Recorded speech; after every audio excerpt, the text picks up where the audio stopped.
बंदी छोड़ सतगुरु रामपाल जी परमेश्वर जी की जय हो।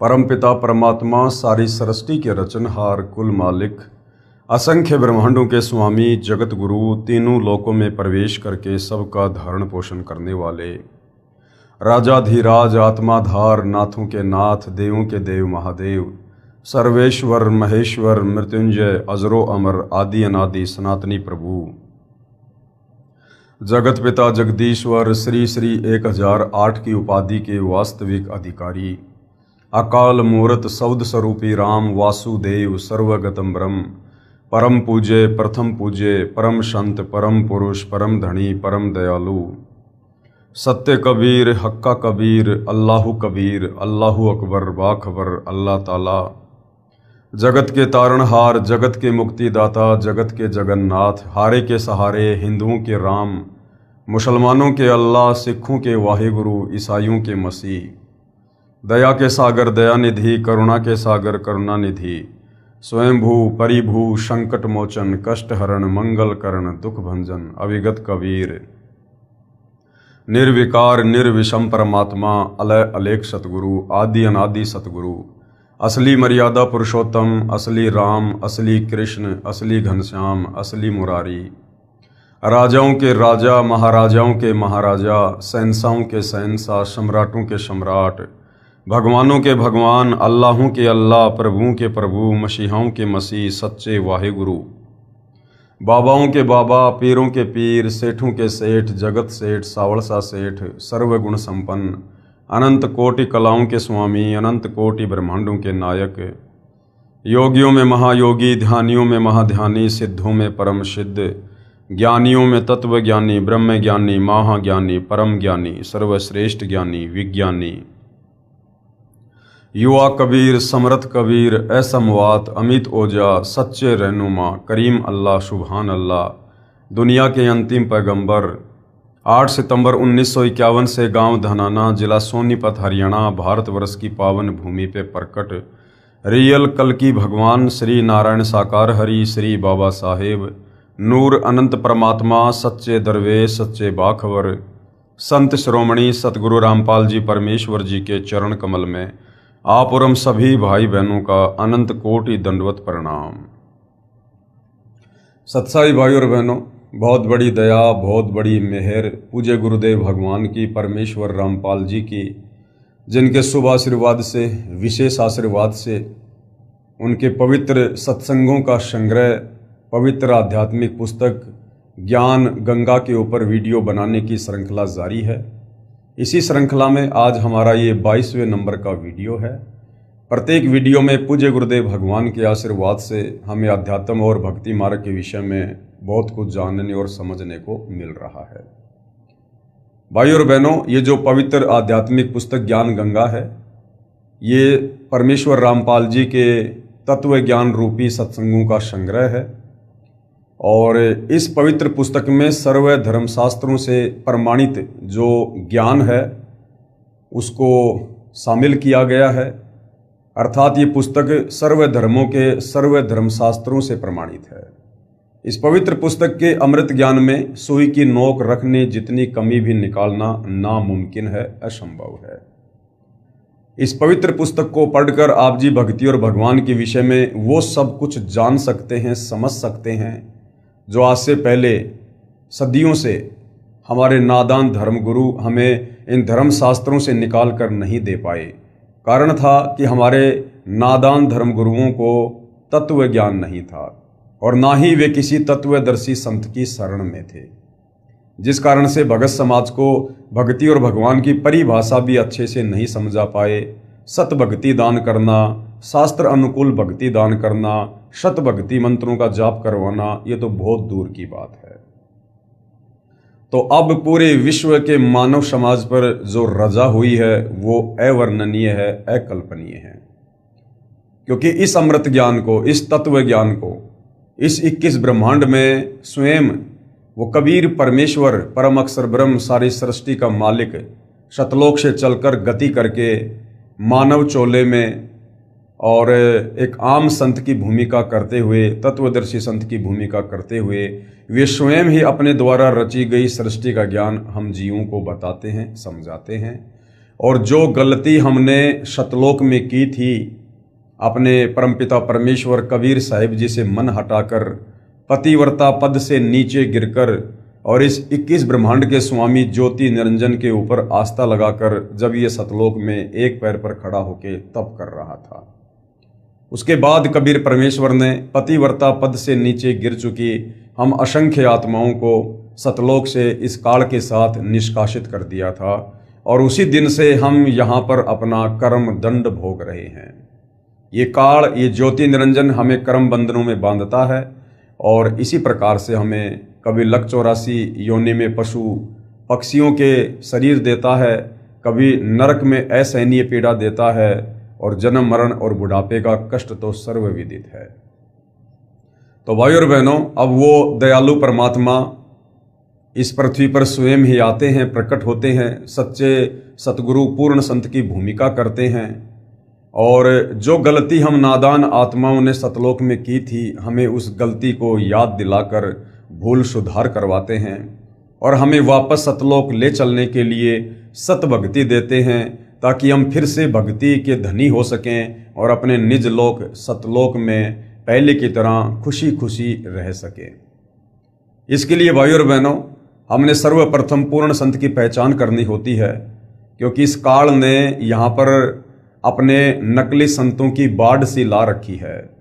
कारण ये है कि ये ज्योति निरंजन, ये काल, ये ब्रह्मा विष्णु महेश का पिता, ये नहीं चाहता है कि कोई भी आत्मा मेरे 21 ब्रह्मांड रूपी बाड़े से बाहर निकलकर स्वतंत्र हो जाए, वो सतलोक चली जाए। क्योंकि इसको प्रतिदिन 1 लाख मानव शरीरधारी आत्माओं के सूक्ष्म शरीर से निकली गंध खाने का, वासना खाने का श्राप लगा हुआ है। इस कारण से ये नहीं चाहता कि कोई भी आत्मा सतभक्ति करके, जब वो कबीर परमात्मा धरती पर आते हैं तो उनकी पहचान करके और सतभक्ति करके मेरे 21 ब्रह्मांड से बाहर ना निकल जाए। इसके लिए ये अपनी नकली संतों को समय समय पर पृथ्वी पर भेजता है और शास्त्रों के विरुद्ध साधना पर भगत समाज को आरूढ़ करवा देता है। जिस शास्त्र विरुद्ध साधना को करने के चलते हम जन्म मरण के चक्कर में रहते हैं, लक 84 योनियों में भटकते हैं और तपतशिला पर हम इसका आहार बनते हैं। तो भाइयों और बहनों, अब पूरे विश्व के मानव समाज पर रहम हुआ है कबीर परमेश्वर जी का। वैसे तो परमात्मा चारों युगों में आते हैं और रह रहकर इस पृथ्वी पर परमेश्वर हम आत्माओं को तत्व ज्ञान से सराबोर करते हैं, हमें सृष्टि रचना का ज्ञान करवाते हैं। इस काल का जो ये कर्म बंधन वाला जो घटिया कर्म है, इससे हमें परिचित करवाते हैं, हमें भक्ति और भगवान की असली परिभाषा से परिचित करवाते हैं। और समय समय पर परमात्मा हम आत्माओं को सतभक्ति देकर रिचार्ज करते हैं, जिस सतभक्ति के कारण हम यहाँ पर कुछ सुख का सांस लेते हैं। तो भाइयों और बहनों, आज पुनः वही कबीर परमेश्वर जी सतगुरु रामपाल जी के नाम से धरती पर प्रकट हैं और आप और हमें सौभाग्य से मनुष्य जन्म प्राप्त है, क्योंकि मनुष्य जन्म प्राप्त होना ही बड़ा दुर्लभ है। तत्वदर्शी संत भले यहाँ पर दिन में 50 बार आओ, लेकिन यदि हमें मनुष्य जन्म नहीं है तो हम उनकी सतभक्ति का फायदा नहीं उठा सकते, क्योंकि भक्ति केवल मनुष्य शरीर में ही हो सकती है, अन्य योनियों में नहीं। तो वर्तमान में आप और हमें मनुष्य जन्म भी है, ये कलयुग की पिछली पीढ़ी का यानी मोक्ष का प्राइम टाइम भी है और साथ में कबीर परमात्मा स्वयं धरती पर सतभक्ति लेकर प्रकट हैं। तो भाइयों और बहनों, आज यदि हम फायदा उठा सकते हैं तो ये आप और हमारा परम सौभाग्य होगा। और यदि इस मनुष्य जन्म को हमने तत्वदर्शी संत की शरण के अभाव में शास्त्र अनुकूल भक्ति ना करके यदि बर्बाद कर दिया, तो ये शरीर छूटने के बाद लंबे समय के लिए ये काल हमें फिर से लक 84 योनि में डाल देगा और हम यहाँ पर असहनीय पीड़ाओं का सामना करते रहेंगे। तो भाइयों और बहनों, आज मौका है, यदि फायदा उठाया जा सके तो अवश्य उठाना चाहिए।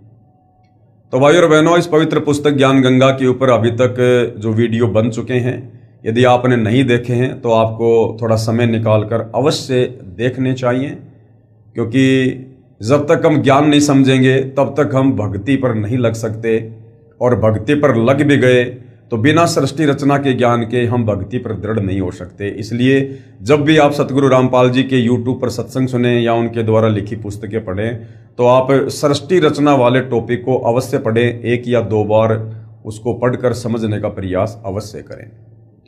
तो भाई और बहनों, आज इस पवित्र पुस्तक में वीडियो नंबर 22 में हमें सतगुरु रामपाल जी परमेश्वर जी ने समझाया है कि किस प्रकार से प्रथम सतयुग में कबीर परमेश्वर आप और हम आत्माओं को पुनः सतलोक के विषय में बताने के लिए, समझाने के लिए, हमें सतलोक ले चलने के लिए स्वयं ही अपने पुत्र जोगजीत के रूप में प्रकट हुए और किस प्रकार से इस काल के 21 ब्रह्मांड में सर्वप्रथम कबीर परमेश्वर की काल से वार्ता हुई, भेंट हुई, क्या क्या बातचीत हुई, इस संदर्भ के विषय में हम विस्तार से जानकारी प्राप्त करेंगे। साथ ही फ्रांस के एक भविष्यवक्ता है नास्त्रैदमस, उन्होंने सतगुरु रामपाल जी को लेकर और वर्तमान समय के विषय में क्या कुछ भविष्यवाणियां की हैं, उनको भी हम जानने का प्रयास करेंगे। तो भाई और बहनों, हम चलते हैं पवित्र पुस्तक ज्ञान गंगा के अंदर। और आज का हमारा जो टॉपिक है वो है कबीर साहिब जी की काल से वार्ता। कबीर साहिब जी की काल से वार्ता।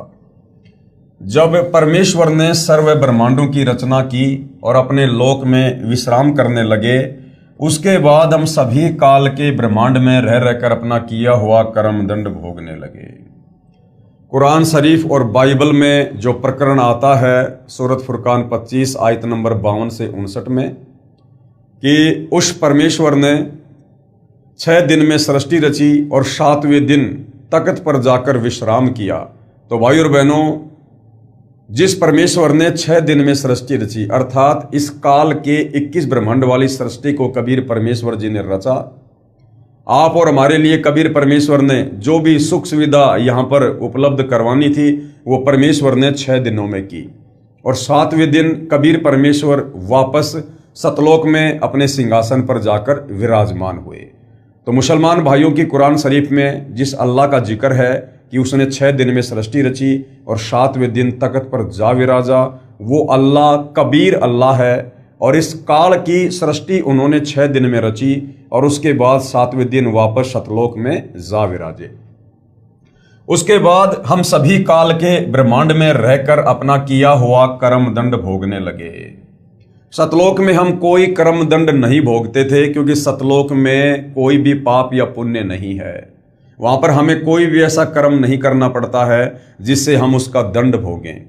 लेकिन जैसे ही हम काल के 21 ब्रह्मांड में आए, यहाँ पर इस काल ने हमारे चारों तरफ कर्म लगा दिए और इन कर्मों के जाल में हम उलझ कर रह गए और इन्हीं कर्मों का भोग भोगते भोगते हमें यहाँ पर अनंत युग बीत चुके हैं। उसके बाद हम सभी इस काल के ब्रह्मांड में रहकर अपना किया हुआ कर्म दंड भोगने लगे और बहुत दुखी रहने लगे, सुख व शांति की खोज में भटकने लगे। हमें अपने निज घर सतलोक की याद सताने लगी तथा वहां जाने के लिए भक्ति प्रारंभ की। लेकिन सतलोक वापस जाने वाली भक्ति इस काल के 21 ब्रह्मांड में नहीं है। वो भक्ति तो स्वयं कबीर परमात्मा जी ही लेकर आते हैं। किसी ने चारों वेदों को कंठस्थ किया तो कोई उग्र तप करने लगा और हवन, यज्ञ, ध्यान, समाधि आदि क्रियाएं प्रारंभ की। क्योंकि आत्मा को हमेशा से ये तड़फ रहती है कि कोई परमात्मा है, कोई भगवान है। हालांकि इस काल बलि के 21 ब्रह्मांड में आने के बाद इस काल ने सतलोक की वो तमाम स्मृतियां, वो यादें हमें जो है भुला दी गई हैं, हमारे मन मस्तिष्क से डिलीट कर दी गई हैं। हमें अपने निज घर का पता नहीं रहता। लेकिन आत्मा परमात्मा का अंश है। आत्मा को रह रहकर ये कशक होती है कि मैं कभी नहीं मरा करता था, मैं जो मर रहा हूं, जन्म ले रहा हूं, दुख भोग रहा हूं, ये क्यों हो रहा है? क्योंकि सतलोक में ऐसा कुछ भी नहीं था, वहां केवल सुख ही सुख था। तो आत्मा हमेशा ये कसक बना के रखती है कि कोई परमात्मा है, कोई भगवान है जो सर्व सुख दाता है और हम कोई तो ऐसी जगह है, कोई तो ऐसा लोक है जहां पर हम कभी रहा करते होंगे, जहां पर हम सर्व सुख भोगा करते थे। तो ऐसे विचार करके ये आत्मा अपने परमेश्वर की याद में ये तरह तरह के तप करने लगी, समाधि लगाने लगी उग्र साधना करने लगी, कोई चारों वेदों को पढ़ने लगा और जैसा भी उनको समझ में आया उस हिसाब से जो है परमेश्वर की प्राप्ति के लिए वो प्रयत्न करने लगा। लेकिन अपने निज घर सतलोक नहीं जा सके, क्योंकि चारों वेदों में, गीता जी में, किसी भी धर्म के किसी भी धर्म ग्रंथ में वापस सतलोक जाने वाली कंप्लीट भक्ति नहीं है, केवल परमेश्वर की आंशिक जानकारी है। क्योंकि उपरोक्त क्रियाएं करने से अगले जन्मों में अच्छे समृद्ध जीवन को प्राप्त होकर जैसे राजा महाराजा, बड़ा व्यापारी, अधिकारी, देव महादेव, स्वर्ग महास्वर्ग आदि वापस फिर लक 84 योनि भोगने लगे, बहुत परेशान रहने लगे और परमपिता परमेश्वर से प्रार्थना करने लगे कि हे दयालु, हमें निज घर का रास्ता दिखाओ। हम हृदय से आपकी भक्ति करते हैं, आप हमें दर्शन क्यों नहीं दे रहे? आप हमें दर्शन क्यों नहीं दे रहे? भाइयों और बहनों, इन चारों वेदों में, गीता जी में या किसी भी धर्म के किसी भी धर्म ग्रंथ में केवल इस काल बलि तक की ही जानकारी है। ये काल 21 ब्रह्मांड का स्वामी है, ब्रह्मा विष्णु महेश का पिता है। मुसलमान भाई जिसे अपना अल्लाह कहते हैं वो यही काल है। हिंदू जिसे अपना निराकार भगवान कहते हैं वो यही काल है। ईसाई जिसे अपना मसीहा कहते हैं वो यही काल है। तो भाइयों और बहनों, हम भक्ति भी करते थे और परमेश्वर से अर्ज करते थे कि हे परमात्मा, हम इतनी उग्र भक्ति कर रहे हैं, इतना प्रयत्न कर रहे हैं, तन मन धन हमने सर्वस्व आपकी प्राप्ति के लिए न्योछावर कर दिया है। क्योंकि सतयुग त्रेता द्वापर में भाइयों और बहनों, परमात्मा की कसक में ये आत्मा घर से बाहर निकल जाया करती थी, घर बार छोड़ दिया करते थे, बाल बच्चों का परित्याग कर दिया करते थे, संपत्ति को ठोकर मार दिया करते थे और जैसा भी हमें ज्ञान होता था उस हिसाब से किसी साधु संत के डेरे में जाकर, जंगल में जाकर, गुफाओं में जाकर, एकांत में रहकर हमने घोर तप किए और अंत में निष्कर्ष 0/0 रहा। तो हम रो रो कर ये दुआ करते थे कि हे परमेश्वर, आप हमें दर्शन क्यों नहीं दे रहे हैं? वेदों में लिखा है कि आप साकार हैं, आपका तेजोमय शरीर है, आप नर आकार में है और आपकी प्राप्ति का ये ओम मंत्र है, फिर आप हमें दर्शन क्यों नहीं दे रहे? तो भाइयों और बहनों, ये सृष्टि रचना से ही आपको समझ में आएगा।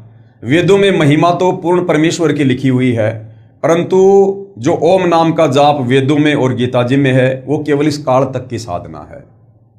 और इस काल तक की साधना आप कितनी भी कर लीजिएगा, इस काल में जब आप सृष्टि रचना पढ़ोगे तो पता चलेगा इसने एक अपना अटल घटिया नियम बना रखा है। इसने प्रतिज्ञा कर रखी है कि मैं किसी भी प्रकार की साधना से, जप से, तप से मैं अपने वास्तविक काल रूप में, ब्रह्म रूप में दर्शन नहीं दूंगा। जिस कारण से आत्माएं इतनी साधना करती लेकिन फिर भी उन्हें परमेश्वर के दर्शन नहीं होते। तो काल तो अपनी घटिया प्रतिज्ञा के चलते उन साधकों को दर्शन नहीं देता है। और कबीर परमेश्वर जी की इन चारों वेदों में वो सत भक्ति नहीं है जिससे हमें परमात्मा दर्शन दे। तो वो सत भक्ति जिससे पूर्ण ब्रह्म परमेश्वर कबीर साहिब साक्षात हमें दर्शन दें, उनका साक्षात्कार हो, वो भक्ति तो कबीर परमात्मा स्वयं ही सतलोक से चलकर इस काल के लोक में आते हैं, तत्वदर्शी संत की, सतगुरु की, पूर्ण संत की, जगत गुरु की भूमिका निभाते हैं। उसके बाद हमें फिर उस ज्ञान से पता चलता है कि आज मेरे सामने जो तत्वदर्शी संत है, जगत गुरु है, ये स्वयं ही कबीर परमात्मा है और हमें खुली आंखों से बिल्कुल उनका साक्षात्कार होता है। ये वृत्तांत कबीर साहिब ने धर्मदास जी को बताते हुए कहा कि धर्मदास, इन जीवों की पुकार सुनकर मैं अपने सतलोक से जोगजीत का रूप बनाकर काल लोक में आया। जोगजीत कौन है?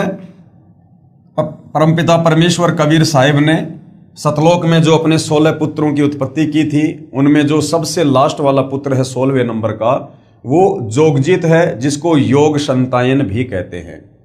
तो प्रथम बार कबीर परमेश्वर जब काल के 21 ब्रह्मांड में आए, हम आत्माओं की उस पुकार को सुनकर, जब हम लक 84 योनि में गधे कुत्ते सुअर बनकर दुखी हो रहे थे, परेशान हो रहे थे, आत्मा से पुकार करते थे, या मनुष्य जन्म में थे तो घोर साधना कर करके अपने शरीर की भी चिंता नहीं की और परमेश्वर प्राप्ति के लिए हम मर मिटे, तो उस प्रकार की आत्मा की पुकार को सुनकर कबीर परमेश्वर ये दयालु मालिक सतलोक से चलकर अपने पुत्र का रूप बनाकर और इस काल के 21 ब्रह्मांड में आते हैं।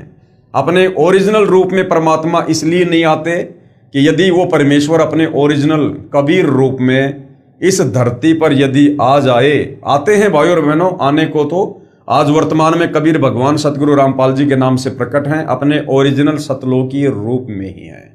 परंतु ये समर्थ परमात्मा है, ये चाहे उसको दर्शन दिखाएंगे, चाहे जिसे नहीं दिखाएंगे। तो कबीर परमेश्वर जी सतयुग, त्रेता और द्वापर में अपने पुत्रों के रूप बनाकर ही आते हैं, क्योंकि यदि काल को पता चल जाए कि वो कबीर परमात्मा मेरे 21 ब्रह्मांड में आ चुका है, यदि कबीर परमेश्वर अपने ओरिजिनल रूप में इस काल को दर्शन दे दें, तो भाई और बहनों ये परमात्मा से इतना डरता है कि इसका कलेजा फट जाए। परमेश्वर अपनी वाणी में कहते हैं, काल डरे करतार से, जय जय जय जगदीश, जोरा जोड़ी झाड़ती, पगरज डारे शीस। इसलिए कबीर परमेश्वर अपने रूप को रूपांतरण करते हुए और 3 युगों में विशेषकर अपने पुत्रों का रूप धारण करके आते हैं। और चौथे युग कलयुग में, और कलयुग का जो प्राइम टाइम है भक्ति का, ये पिछली पीढ़ी वर्तमान समय, इस समय कबीर परमात्मा स्वयं अपने ओरिजिनल रूप में आते हैं, क्योंकि इस समय परमेश्वर ने कंप्लीट भक्ति दान करनी होती है, जिसमें एक होता है सतगुरु के दर्श, साधु दर्शन राम का मुख पर बसै सुहाग, दर्शन उन्हीं को होते हैं जिनके पूर्ण भाग। क्योंकि कबीर परमेश्वर जब साधु रूप में धरती पर होते हैं तो उनके ओरिजिनल दर्शन करने से हमारे बहुत सारे जो है पुण्य बनते हैं, हमारे पाप कर्मों का नाश होता है। जीवों की पुकार सुनकर मैं अपने सतलोक से जोगजीत का रूप बनाकर काल लोक में आया।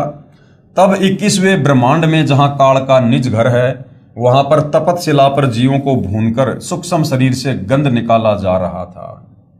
सूक्ष्म शरीर से गंध कैसे निकालता है भाइयों और बहनों? ये जैसे ये हमारा स्थूल शरीर है, ये हाड़मास का पुतला है, इस शरीर में हमारी आत्मा है, और इस शरीर में रहते सहते हम जो भी व्यसन करते हैं, जैसे नशा करना, किसी भी प्रकार का मांस खाना, शराब पीना, या वैसे कोई गंदी फिल्में देखना या गंदी सोच रखना, तो उसकी जो सूक्ष्म वासना होती है वो हमारे सूक्ष्म शरीर में जमा होती रहती है।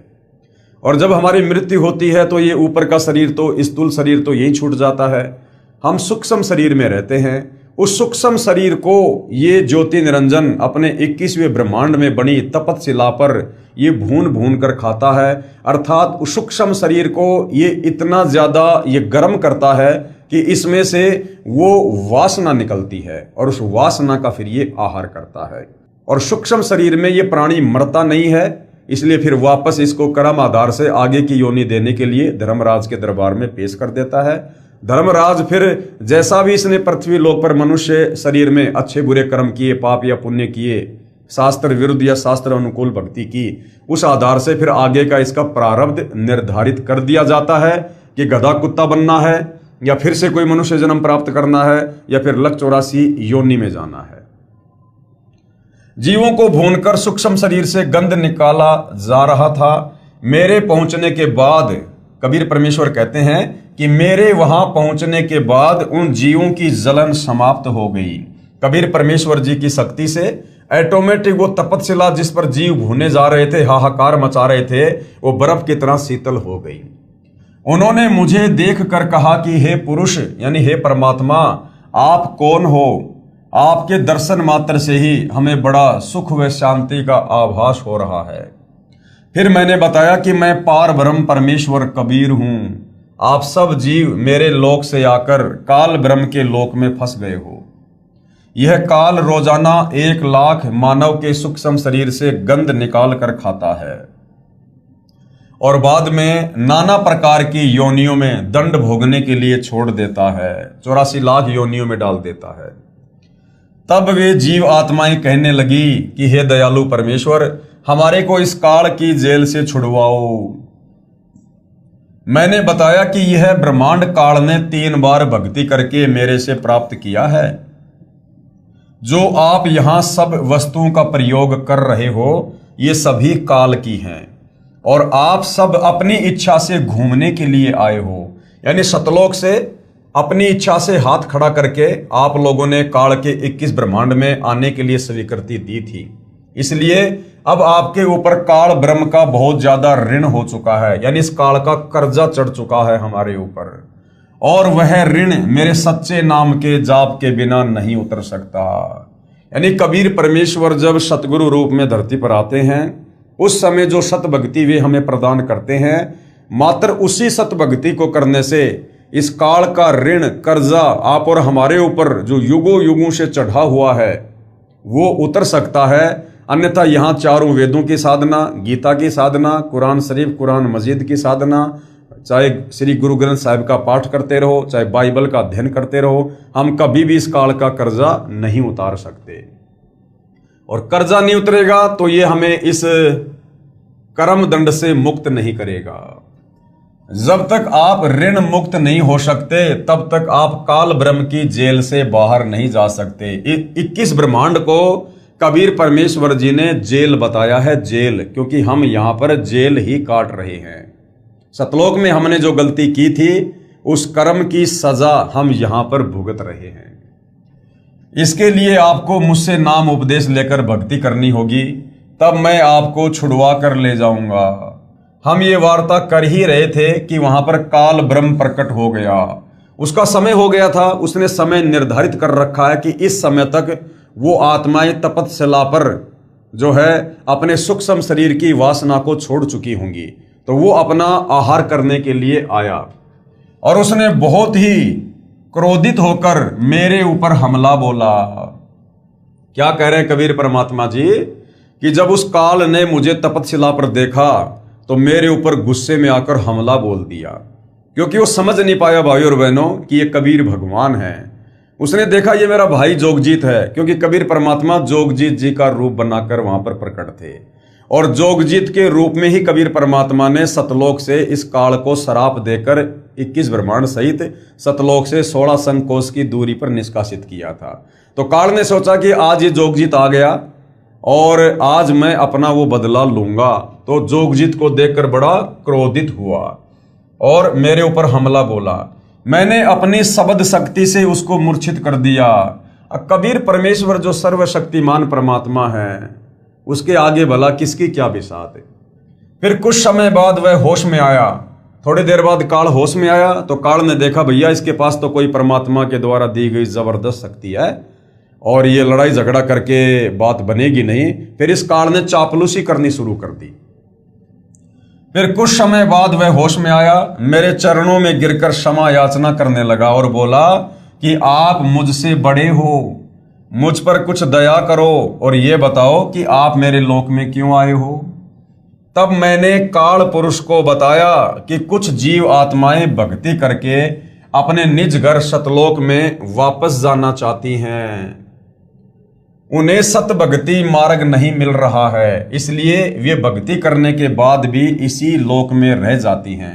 मैं उनको सत भक्ति मार्ग बताने के लिए और तेरा भेद देने के लिए आया हूं, किंतु तू काल है, 1 लाख जीवों का आहार करता है और 1.25 लाख जीवों को उत्पन्न करता है तथा भगवान बनकर बैठा है। मैं इनको बताऊंगा कि तुम जिसकी भक्ति करते हो वह भगवान नहीं, वो काल है। कि भैया मैं तेरी सारी पोल पट्टी नीचे जाकर और परमात्मा प्राप्ति के लिए प्रयत्न कर रहे साधकों को बताऊंगा कि तू काल है, जिसने अपने आप को यहाँ पर भगवान साबित कर रखा है और अपने तीनों पुत्रों ब्रह्मा विष्णु महेश और अपनी पत्नी दुर्गा के माध्यम से तूने सबको कर्म बंधनों में बांध रखा है। तीनों गुणों से, रजगुण सतगुण तमगुण से तूने सबको प्रभावित कर रखा है। तो इतना सुनकर ये जो काल है ये भयभीत हो गया। इतना सुनते ही काल बोला कि यदि सब जीव वापस चले गए तो मेरे भोजन का क्या होगा, मैं भूखा मर जाऊंगा। आपसे मेरी प्रार्थना है कि 3 युगों में जीव कम संख्या में लेकर जाना, कि सतयुग, त्रेता और द्वापर, इन 3 युगों में आप सतलोक में कम जीव लेकर जाना और जब चौथा युग कलयुग आ जाए उस समय जितने मर्जी जीव ले जाना और सबको मेरा भेद मत देना। इन 3 युगों में मेरा भेद मत देना किसी को कि मैं काल हूं और सबको खाता हूं। जब कलयुग आए तो चाहे जितने जीवों को ले जाना। ये वचन काल ने मुझसे प्राप्त कर लिए। कबीर परमेश्वर ने उसको कह दिया ठीक है भाई। कबीर साहिब ने धर्मदास को आगे बताते हुए कहा कि सतयुग, त्रेता युग और द्वापर युग में भी मैं आया था और बहुत जीवों को सतलोक लेकर गया, लेकिन इसका भेद नहीं बताया। यानी कबीर परमेश्वर चारों युगों में आते हैं, और जैसा कि काल के साथ एग्रीमेंट हुआ था कि सतयुग त्रेता द्वापर में परमात्मा जीवों को कम संख्या में सतलोक लेकर जाना, और मेरा भेद मत देना किसी को कि मैं काल हूं, ऐसे ऐसे मैंने सतलोक में गलती की थी और यहां मैं ऐसे ऐसे ब्रह्मा विष्णु महेश के माध्यम से अपने भोजन का प्रबंध करता हूं। तो भाई और बहनों, कौन से सतलोक में लेकर गए 3 युगों में परमात्मा जीवों को? क्योंकि इस काल का पूरा भेद बताए बिना तो आत्मा में भय उत्पन्न होगा ही नहीं। जब तक हम सृष्टि रचना से परिचित नहीं होंगे और सृष्टि रचना से परिचित होंगे तो हमें काल के विषय में भी जानकारी होगी, इसका पूरा भेद भी मालूम होगा, तभी हमारे को काल लोक से डर लगेगा, तभी हम तत्वदर्शी संत की शरण में आकर भक्ति करेंगे। तो आज से पहले कबीर परमेश्वर हमें मिनी सतलोक में लेकर गए 3 युगों में। इस काल के 21 ब्रह्मांड में कबीर परमेश्वर ने अपना एक गुप्त स्थान बना रखा है जिसका नाम है मिनी सतलोक, जहां परमेश्वर आत्माओं को काल के बंधन से छुड़वाकर बीज रूप में रख देते हैं। और जब ये कलयुग की बिचली पीढ़ी वाला मोक्ष का प्राइम टाइम आता है, कंप्लीट भक्ति देने का, कंप्लीट मूल ज्ञान बताने का, इस समय परमेश्वर तीनों युगों में जिन आत्माओं को मिनी सतलोक में बैठा देते हैं, फिर उन आत्माओं को परमेश्वर इस समय कलयुग की बिचली पीढ़ी में मानव जन्म देते हैं, स्त्री या पुरुष का, और फिर उन आत्माओं से कंप्लीट भक्ति करवाकर उनको सतलोक लेकर जाते हैं। अन्यथा काल का भेद बताए बिना भाई और बहनों हमारी आत्मा कभी भी सतलोक जाने को तैयार नहीं होगी, क्योंकि भय बिना भक्ति नहीं होती। अब मैं कलयुग में आया हूं और काल से मेरी वार्ता हुई है। काल ब्रह्म ने मुझसे कहा कि अब आप चाहे जितना जोर लगा लेना, आपकी बात कोई नहीं सुनेगा। काल ने चापलूसी की थी कि आप चौथे युग में जितनी मर्जी आत्मा ले जाना कलयुग में। काल ने क्या दिमाग लगाया था कि जब चौथा युग कलयुग आएगा उस समय इन आत्माओं के जो पुण्य हैं वो समाप्त हो चुके होंगे, इनके पाप कर्म शेष होंगे, पाप कर्म शेष रहने के चलते इनके पर आपत्तियां आएंगी, और सतभक्ति ना होने के चलते ये फिर धर्म के विरुद्ध अधर्म का रास्ता अपनाएंगे, जिससे इनके कर्म और ज्यादा बिगड़ेंगे। साथ में उस कलयुग में मैं इनको विषय विकारी बना दूंगा, हर प्रकार से नशेड़ी बना दूंगा, मांसाहारी बना दूंगा, शराबी बना दूंगा, चोरी जारी ठगी विश्वासघात रिश्वतखोरी काला बाजारी मिलावट इन तमाम प्रकार के कुकर्मों में लगाकर इन आत्माओं की वृत्ति को बिगाड़ दूंगा। ये भक्ति के योग्य भी नहीं रहेंगे, और थोड़ी बहुत भक्ति यदि कोई करना चाहेगा तो मैं अपने नकली संत भेज भेज कर शास्त्रों के विरुद्ध साधना करवा दूंगा, और इनको मंदिर मस्जिद चर्च गुरुद्वारे और पत्थर पूजा पे लगा दूंगा, कावड़ लाना, पैदल यात्रा करना, पाखंड पूजा करना, जंत्र मंत्र के चक्कर में पड़ना, इन घटिया साधनाओं में देवी देवताओं की साधनाओं में लगा दूंगा। तो जब वो तत्वदर्शी संत आएगा यानी भगवान आएगा, उस समय कोई भी उसकी बात को स्वीकार नहीं करेगा। ये सोचकर काल ने कहा था कि आप 3 युगों में जीव कम लेकर जाना और चौथे युग में जितनी मर्जी आत्मा सतलोक लेकर जाना। प्रथम तो मैंने जीव को भक्ति के लायक ही नहीं छोड़ा है। काल ने क्या कहा? धर्मदास को परमात्मा बता रहे हैं कि प्रथम तो इस कलयुग में जीव को इस काल ने इतना बिगाड़ दिया है, नशेड़ी गंजेड़ी शराबी मांसाहारी चोरी जारी करने वाला बना दिया है कि अपने स्वार्थ के अलावा उसको और कुछ दिखाई नहीं देता है। प्रथम तो मैंने जीव को भक्ति के लायक ही नहीं छोड़ा, उनमें बीड़ी सिगरेट शराब मांस आदि दुर्व्यसन की आदत डालकर इनकी वृत्ति को यानी मानसिक वृत्ति को बिगाड़ दिया है, इनकी सोच को बिगाड़ दिया है। नाना प्रकार की पाखंड पूजा में जीव आत्माओं को लगा दिया। ये मंदिर मस्जिद चर्च गुरुद्वारा, ये झाड़ जपाड़ जंतर मंत्र, इस प्रकार की ओछी और घटिया साधनाओं में लगा दिया। दूसरी बात यह होगी कि जब आप अपना ज्ञान देकर वापस अपने लोक में चले जाओगे, तब मैं यानी काल अपने दूत भेजकर आपके पंथ से मिलते जुलते 12 पंथ चलाकर जीवों को भ्रमित कर दूंगा। काल ने क्या कहा था कि जब आप उस कलयुग में जाओगे, यानी परमात्मा 650 साल पहले अपने ओरिजिनल नाम कबीर नाम से आए थे, तो कहा कि जब आप उस कलयुग में अपना कंप्लीट ज्ञान देकर जो भी भक्ति आपने देनी है वो भक्ति देकर आप जाओगे वापस सतलोक, तो मैं उसके बाद अपने 12 नकली दूत भेजूंगा और आपके नाम से कबीर नाम से वो कबीर पंथ चलाएंगे और जीवों को अपने जाल में फंसा लेंगे। ये कहकर कि कबीर जी का वास्तविक ज्ञान, कबीर जी का असली पंथ, सतलोक जाने की विधि केवल हम कबीर पंथियों के पास में है। तो परमात्मा चाहने वाली आत्माओं को मैं अपने दूत भेजकर और अपने जाल में फंसा लूंगा। तो आज भाई और बहनों, ये जितने भी कबीर पंथ हैं, विशेषकर जो धर्मदास जी की वंशावली में जो 12 कबीर पंथ हैं, ये सारे के सारे काल के द्वारा अपने दूतों के माध्यम से चलवाए गए पंथ हैं, जिनमें सत भक्ति नहीं है, लेकिन नाम कबीर परमात्मा का लेकर ये लोग अपने पंथ चला रहे हैं। साथ में काल ने और जाल फैला दिया। इसके अलावा राधा स्वामी पंथ है, जय गुरुदेव पंथ है, धन धन सतगुरु पंथ है, निरंकारी पंथ है, हंसा देश वाला पंथ है, जय गुरुदेव पंथ है।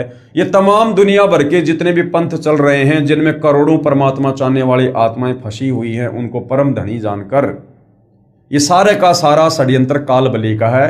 ये सारे के सारे काल के द्वारा भेजे गए एजेंट हैं। तो भाई और बहनों, वर्तमान में एकमात्र सच्ची भक्ति और सच्चा ज्ञान देने वाला इस पृथ्वी पर केवल सतगुरु रामपाल जी हैं। महिमा सतलोक की बताएंगे। ये जो 12 पंथ हैं जो कबीर जी के नाम से चलेंगे, या अन्य जो पंथ है, वो महिमा तो सतलोक की बताएंगे, आपका ज्ञान कथेंगे, लेकिन नाम जाप मेरा करेंगे। और नाम किसके देंगे? काल के, जिसके परिणाम स्वरूप मेरा ही भोजन बनेंगे। ये बात सुनकर कबीर साहिब ने कहा कि आप अपनी कोशिश करना और मैं सतमार्ग बताकर ही वापस जाऊंगा, और जो मेरा ज्ञान सुन लेगा वह तेरे बहकावे में कभी नहीं आएगा। सतगुरु कबीर साहिब ने कहा कि हे निरंजन, यानी हे काल, यदि मैं चाहूं तो तेरे सारे खेल को क्षण भर में समाप्त कर सकता हूं। कबीर परमात्मा इतने समर्थ हैं। कबीर परमेश्वर ने कहा कि काल, यदि मैं चाहूं तो तेरे इस खेल को क्षण भर में नष्ट कर सकता हूं।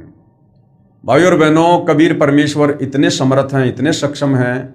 आदरणीय गरीबदास जी की वाणी है कि जाके अर्ध रूम पर सकल पसारा, ऐसा पूर्ण ब्रह्म हमारा। कबीर परमेश्वर जी के आधे बाल के बराबर भी ये कंप्लीट सृष्टि नहीं है। वो इतना समर्थ है, अपने आधे बाल के ऊपर सारी सृष्टि को ठहरा सकता है। 21 ब्रह्मांड इस काल के, 7 संग ब्रह्मांड अक्षर पुरुष के, और ऊपर के चारों लोक, ये परमेश्वर अपने आधे बाल के ऊपर इनको रख सकता है। ये इतना समर्थ है। लेकिन कबीर परमेश्वर जी की वाणी है कि भाई, अनंत कोटि बाजी जहां और मैंने रचे सकल ब्रह्मांड, गरीबदास मैं क्या करूं यो काल करे जीव खंड। ये परमेश्वर चाहे तो 1 सेकंड में तमाम आत्माओं को सतलोक ले जा सकते हैं। लेकिन भाई और बहनों, ये 21 ब्रह्मांड कबीर परमात्मा ने ही काल को प्रदान किए हैं, और यहाँ का संविधान भी इस निरंजन को कबीर परमात्मा ने ही बना कर दिया है। सत का राज धर्म राय कर ही अपना किया सब दंड बरही। और इस ज्योति निरंजन ने जब कबीर परमात्मा तपतशिला पर आए थे, तो एक और इन्होंने वचन लिया था कि परमात्मा आप नीचे जाओगे, आप इतनी मेहर करना कि आप जबरदस्ती किसी भी आत्मा को सतलोक लेकर मत जाना। जो आपके ज्ञान को समझे, आपकी मर्यादाओं में रहे, आपको परमात्मा मानकर भक्ति करे और आजीवन भक्ति करे, ये परमात्मा आप उन्हीं आत्माओं को सतलोक लेकर जाना। जो आपके ज्ञान को स्वीकार ना करे या आपकी शरण में आकर जो मर्यादा में रहकर भक्ति ना करें, उनको मेरे भोजन के लिए छोड़ देना। तो भाई और बहनों, ये वचन कबीर परमात्मा का दिया हुआ है, इसलिए कबीर परमेश्वर को रह रहकर अपना वचन याद आ जाता है, जिस कारण से परमेश्वर फिर इस काल के 21 ब्रह्मांड को नहीं छेड़ते हैं, और अपने विधि विधान अनुसार हम आत्माओं को नीचे तत्वदर्शी संत के रूप में प्रकट होकर हमें ज्ञान से परिचित करवाते हैं, हमें सृष्टि रचना से परिचित करवाते हैं। और जो आत्मा तत्वदर्शी संत के रूप में प्रकट कबीर भगवान की वाणियों पर, वचनों पर, ज्ञान पर, सत्संग पर विश्वास कर लेती है और आजीवन मर्यादा में रहकर गुरु को परमेश्वर मानकर भक्ति करती है, उन्हीं आत्माओं को परमात्मा सतलोक लेकर जाते हैं। सतगुरु कबीर साहिब ने कहा कि हे निरंजन, यानी हे काल, यदि मैं चाहूं तो तेरे सारे खेल को क्षण भर में समाप्त कर सकता हूं, परंतु ऐसा करने से मेरा वचन भंग होता है। ये सोचकर मैं अपने प्यारे हंसों को यानी भक्तों को यथार्थ ज्ञान देकर शब्द का बल प्रदान करके, यानी परमेश्वर हमें जो शब्द देंगे, जो मंत्र देंगे, फिर हम उसका जाप करेंगे, फिर हमारे अंदर वो शक्ति उत्पन्न होगी, तो शब्द का बल प्रदान करके सतलोक लेकर जाऊंगा। और कहा कि सुनो धर्मराया। धर्मराया, इस काल को धर्मराय भी कहते हैं क्योंकि इसने परमात्मा से कहा था कि परमात्मा मैं अपने 21 ब्रह्मांड में सत का राज करूंगा, जो जैसा कर्म करेगा उसको वैसा ही मैं परिणाम दूंगा, फल दूंगा। तो इसको धर्मराय भी कहते हैं। सत का राज धर्मराय कर ही अपना किया सबे दंड बरही। सुनो धर्मराया, हम शंखों हंसा पद परसाया। हमने असंख्य आत्माओं को तुम्हारे काल लोक से सत भक्ति देकर सतलोक में बैठाया है। और जिन लीना हमरा परवाना, जिन्होंने हमारे से नाम उपदेश लिया है, सो हंसा हम किए अमाना, उनको हमने तेरे काल लोक से मुक्त किया है। पवित्र कबीर सागर में जीवों को भूल भुलैया में डालने के लिए तथा अपनी भूख को मिटाने के लिए तरह तरह के तरीकों का वर्णन, ये वाणियां कबीर सागर से ली गई है, जिस कबीर सागर को 650 साल पहले कबीर परमेश्वर जी ने आदरणीय धर्मदास जी के माध्यम से लिपिबद्ध करवाया था। तो इस काल ने क्या कुछ कहा था कबीर परमेश्वर से, जब तपतशिला पर कबीर परमात्मा और इस निरंजन के बीच में बातचीत हो रही थी। द्वादश पंथ करूं मैं साजा, नाम तुम्हारा ले करूं आवाजा। द्वादश यम संसार पठो, नाम तुम्हारे पंथ चलो। कि द्वादश पंथ करूं मैं साजा, कि जब आप सतलोक वापस चले जाओगे, इस कलयुग में आकर, प्रथम चरण में आकर जब आप अपनी लीला करके वापस चले जाओगे, उसके बाद मैं आपके नाम से, कबीर नाम से द्वादश यानी 12 पंथ चलाऊंगा, 12 कबीर पंथ चलाऊंगा। और नाम तुम्हारा ले करूं आवाजा, और तुम्हारा ही नाम ले लेकर मैं लोगों को भक्ति पर लगाऊंगा। और द्वादश यम संसार पठो, अपने 12 काल के दूत उन पंथों में भेजूंगा मुखिया बनाकर। नाम तुम्हारे पंथ चलो, और आप ही के नाम से, कबीर नाम से वो पंथ चलेंगे। प्रथम दूत मम प्रगटे जाई, पीछे अंश तुम्हारा आई। और इस ज्योति निरंजन ने कबीर भगवान से कहा कि पहले जो है मेरे दूत जाएंगे, पहले मेरे एजेंट जाएंगे गुरु बनकर, पहले मेरा ज्ञान प्रचार होगा, पीछे अंश तुम्हारा आई, उसके बाद आप अपना ज्ञान प्रचार करना। यही विधि जीवन को भरमाऊं, पुरुष नाम जीवन समझाऊं। इस विधि से मैं कलयुग में जीव आत्माओं को भक्ति और भगवान के नाम पर भ्रमित कर दूंगा। द्वादश पंथ नाम जो ले है, सो हमरे मुख आन समोहे।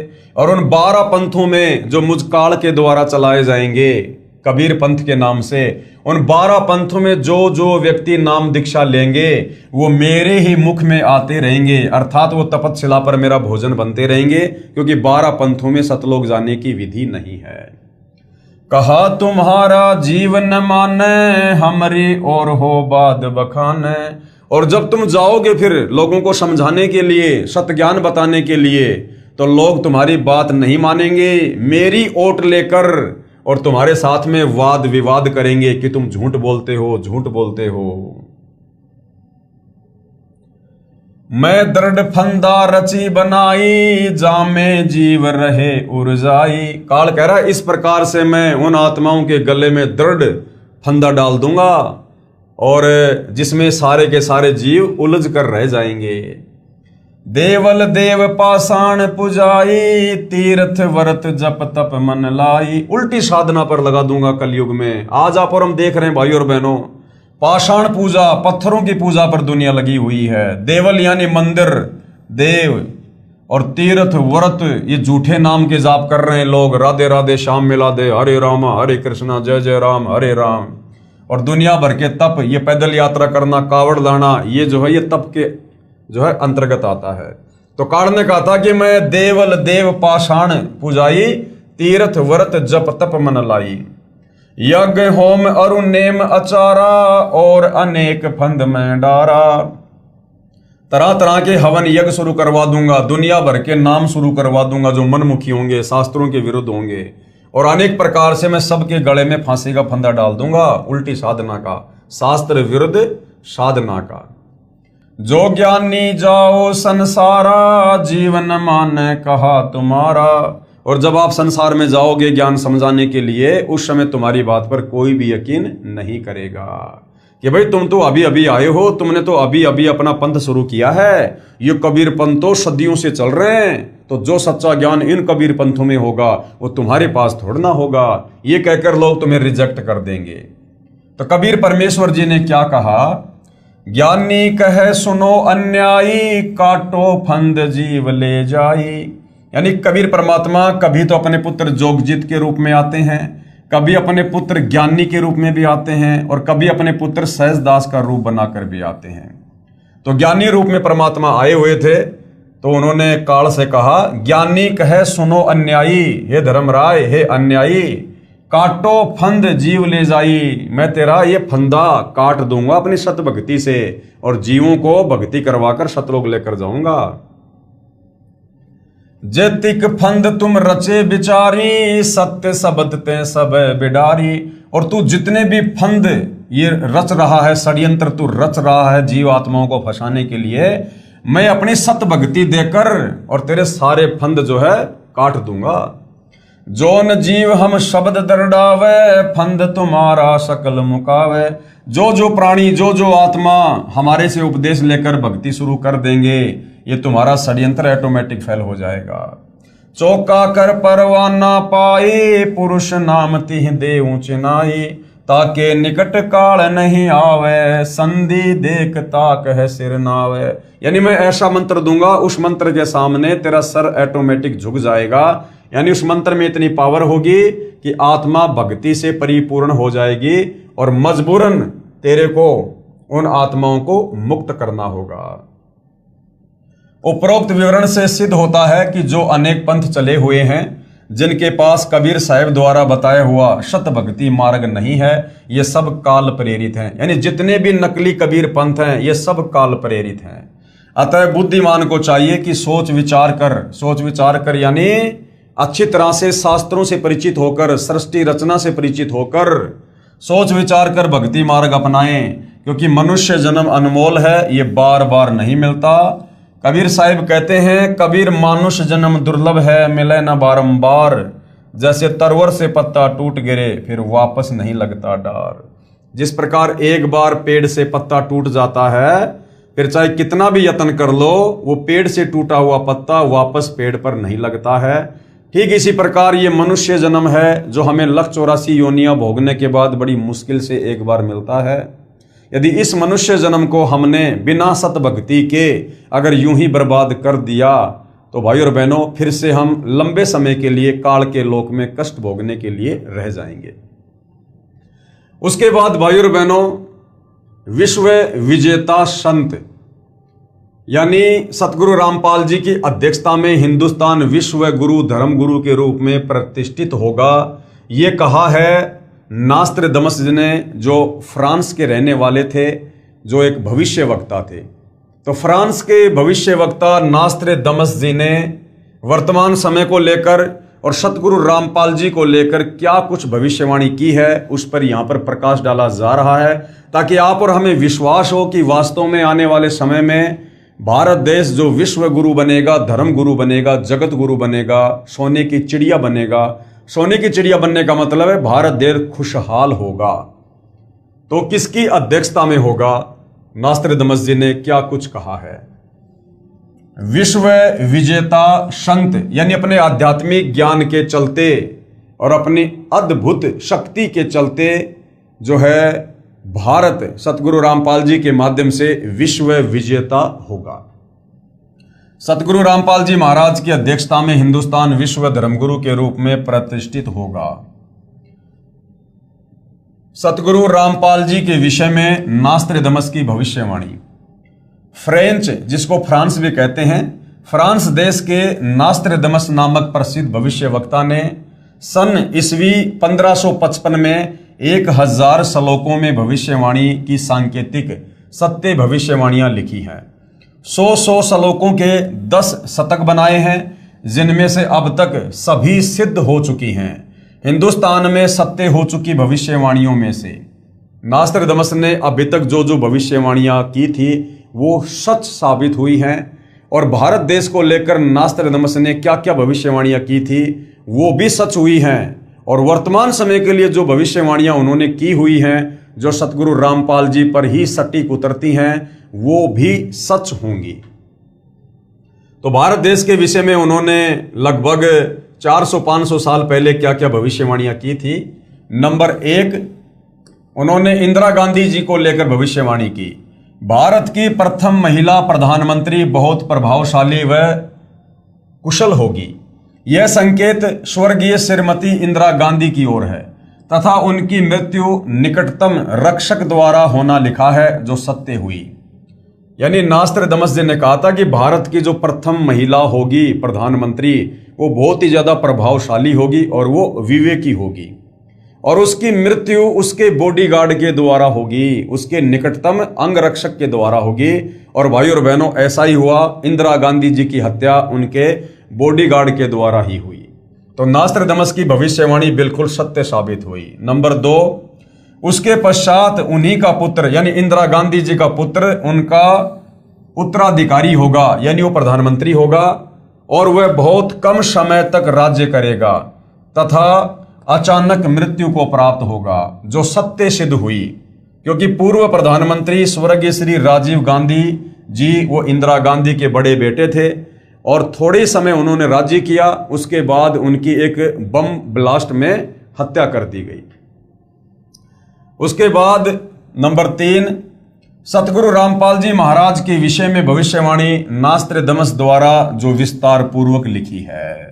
ये 2 बातें इसलिए बताई है क्योंकि जो उन्होंने भारत को लेकर भविष्यवाणी की थी वो पहले सत्य साबित हो चुकी है। तो आगामी समय के लिए यानी वर्तमान समय के लिए जो भविष्यवाणियां नास्ट्राडामस जी ने कर रखी हैं भारत में प्रकट एक संत के लिए, वो सतगुरु रामपाल जी के ऊपर हैं और ये भविष्यवाणियां भी बिल्कुल सत्य ही साबित होंगी। अपनी भविष्यवाणी के शतक 5 के अंत में तथा शतक 6 के प्रारंभ में नास्ट्राडामस जी ने लिखा है कि आज अर्थात ईस्वी सन 1555 से ठीक 450 वर्ष के बाद अर्थात सन 2006 में एक हिंदू संत जिसको सायरन कहा गया है वो प्रकट होगा, अर्थात लोगों के सामने होगा, अर्थात सर्व जगत में उसकी चर्चा होगी। उस समय उस हिंदू धार्मिक संत यानी सायरन की आयु 50 व 60 वर्ष के बीच होगी। परमेश्वर ने नास्ट्राडामस को सतगुरु रामपाल जी महाराज के अधेड़ उम्र वाले शरीर का साक्षात्कार करवाकर चलचित्र की भांति सारी घटनाओं को दिखाया और समझाया। श्री नास्ट्राडामस जी ने 16वीं सदी को प्रथम शतक कहा है। इस प्रकार 5वां शतक 20वीं सदी हुआ। नास्ट्राडामस जी ने कहा है कि वह धार्मिक हिंदू नेता अर्थात संत सायरन 5वें शतक के अंत के वर्ष में अर्थात सन ईस्वी 1999 में घर घर सत्संग करना त्याग कर अर्थात चौखटों को लांग कर बाहर आएगा। अर्थात सन 1999 में सतलोक आश्रम करोथा बनकर तैयार हो गया था और पहले सन 1994 से 1999 तक सतगुरु रामपाल जी गांव-गांव जाकर सतग्रंथ साहिब का पाठ किया करते थे, सत्संग किया करते थे। लेकिन 1999 में उन्होंने गांव-गांव जाकर सत्संग करना छोड़कर और सतलोक आश्रम करोथा में बैठकर सत्संग करना शुरू कर दिया था, जो बिल्कुल सत्य साबित हो रही भविष्यवाणी में लिखा है।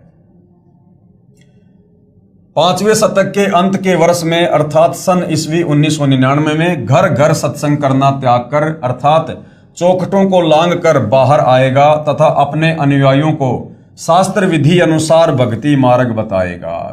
अर्थात 1999 में सतलोक आश्रम करोथा खुल गया।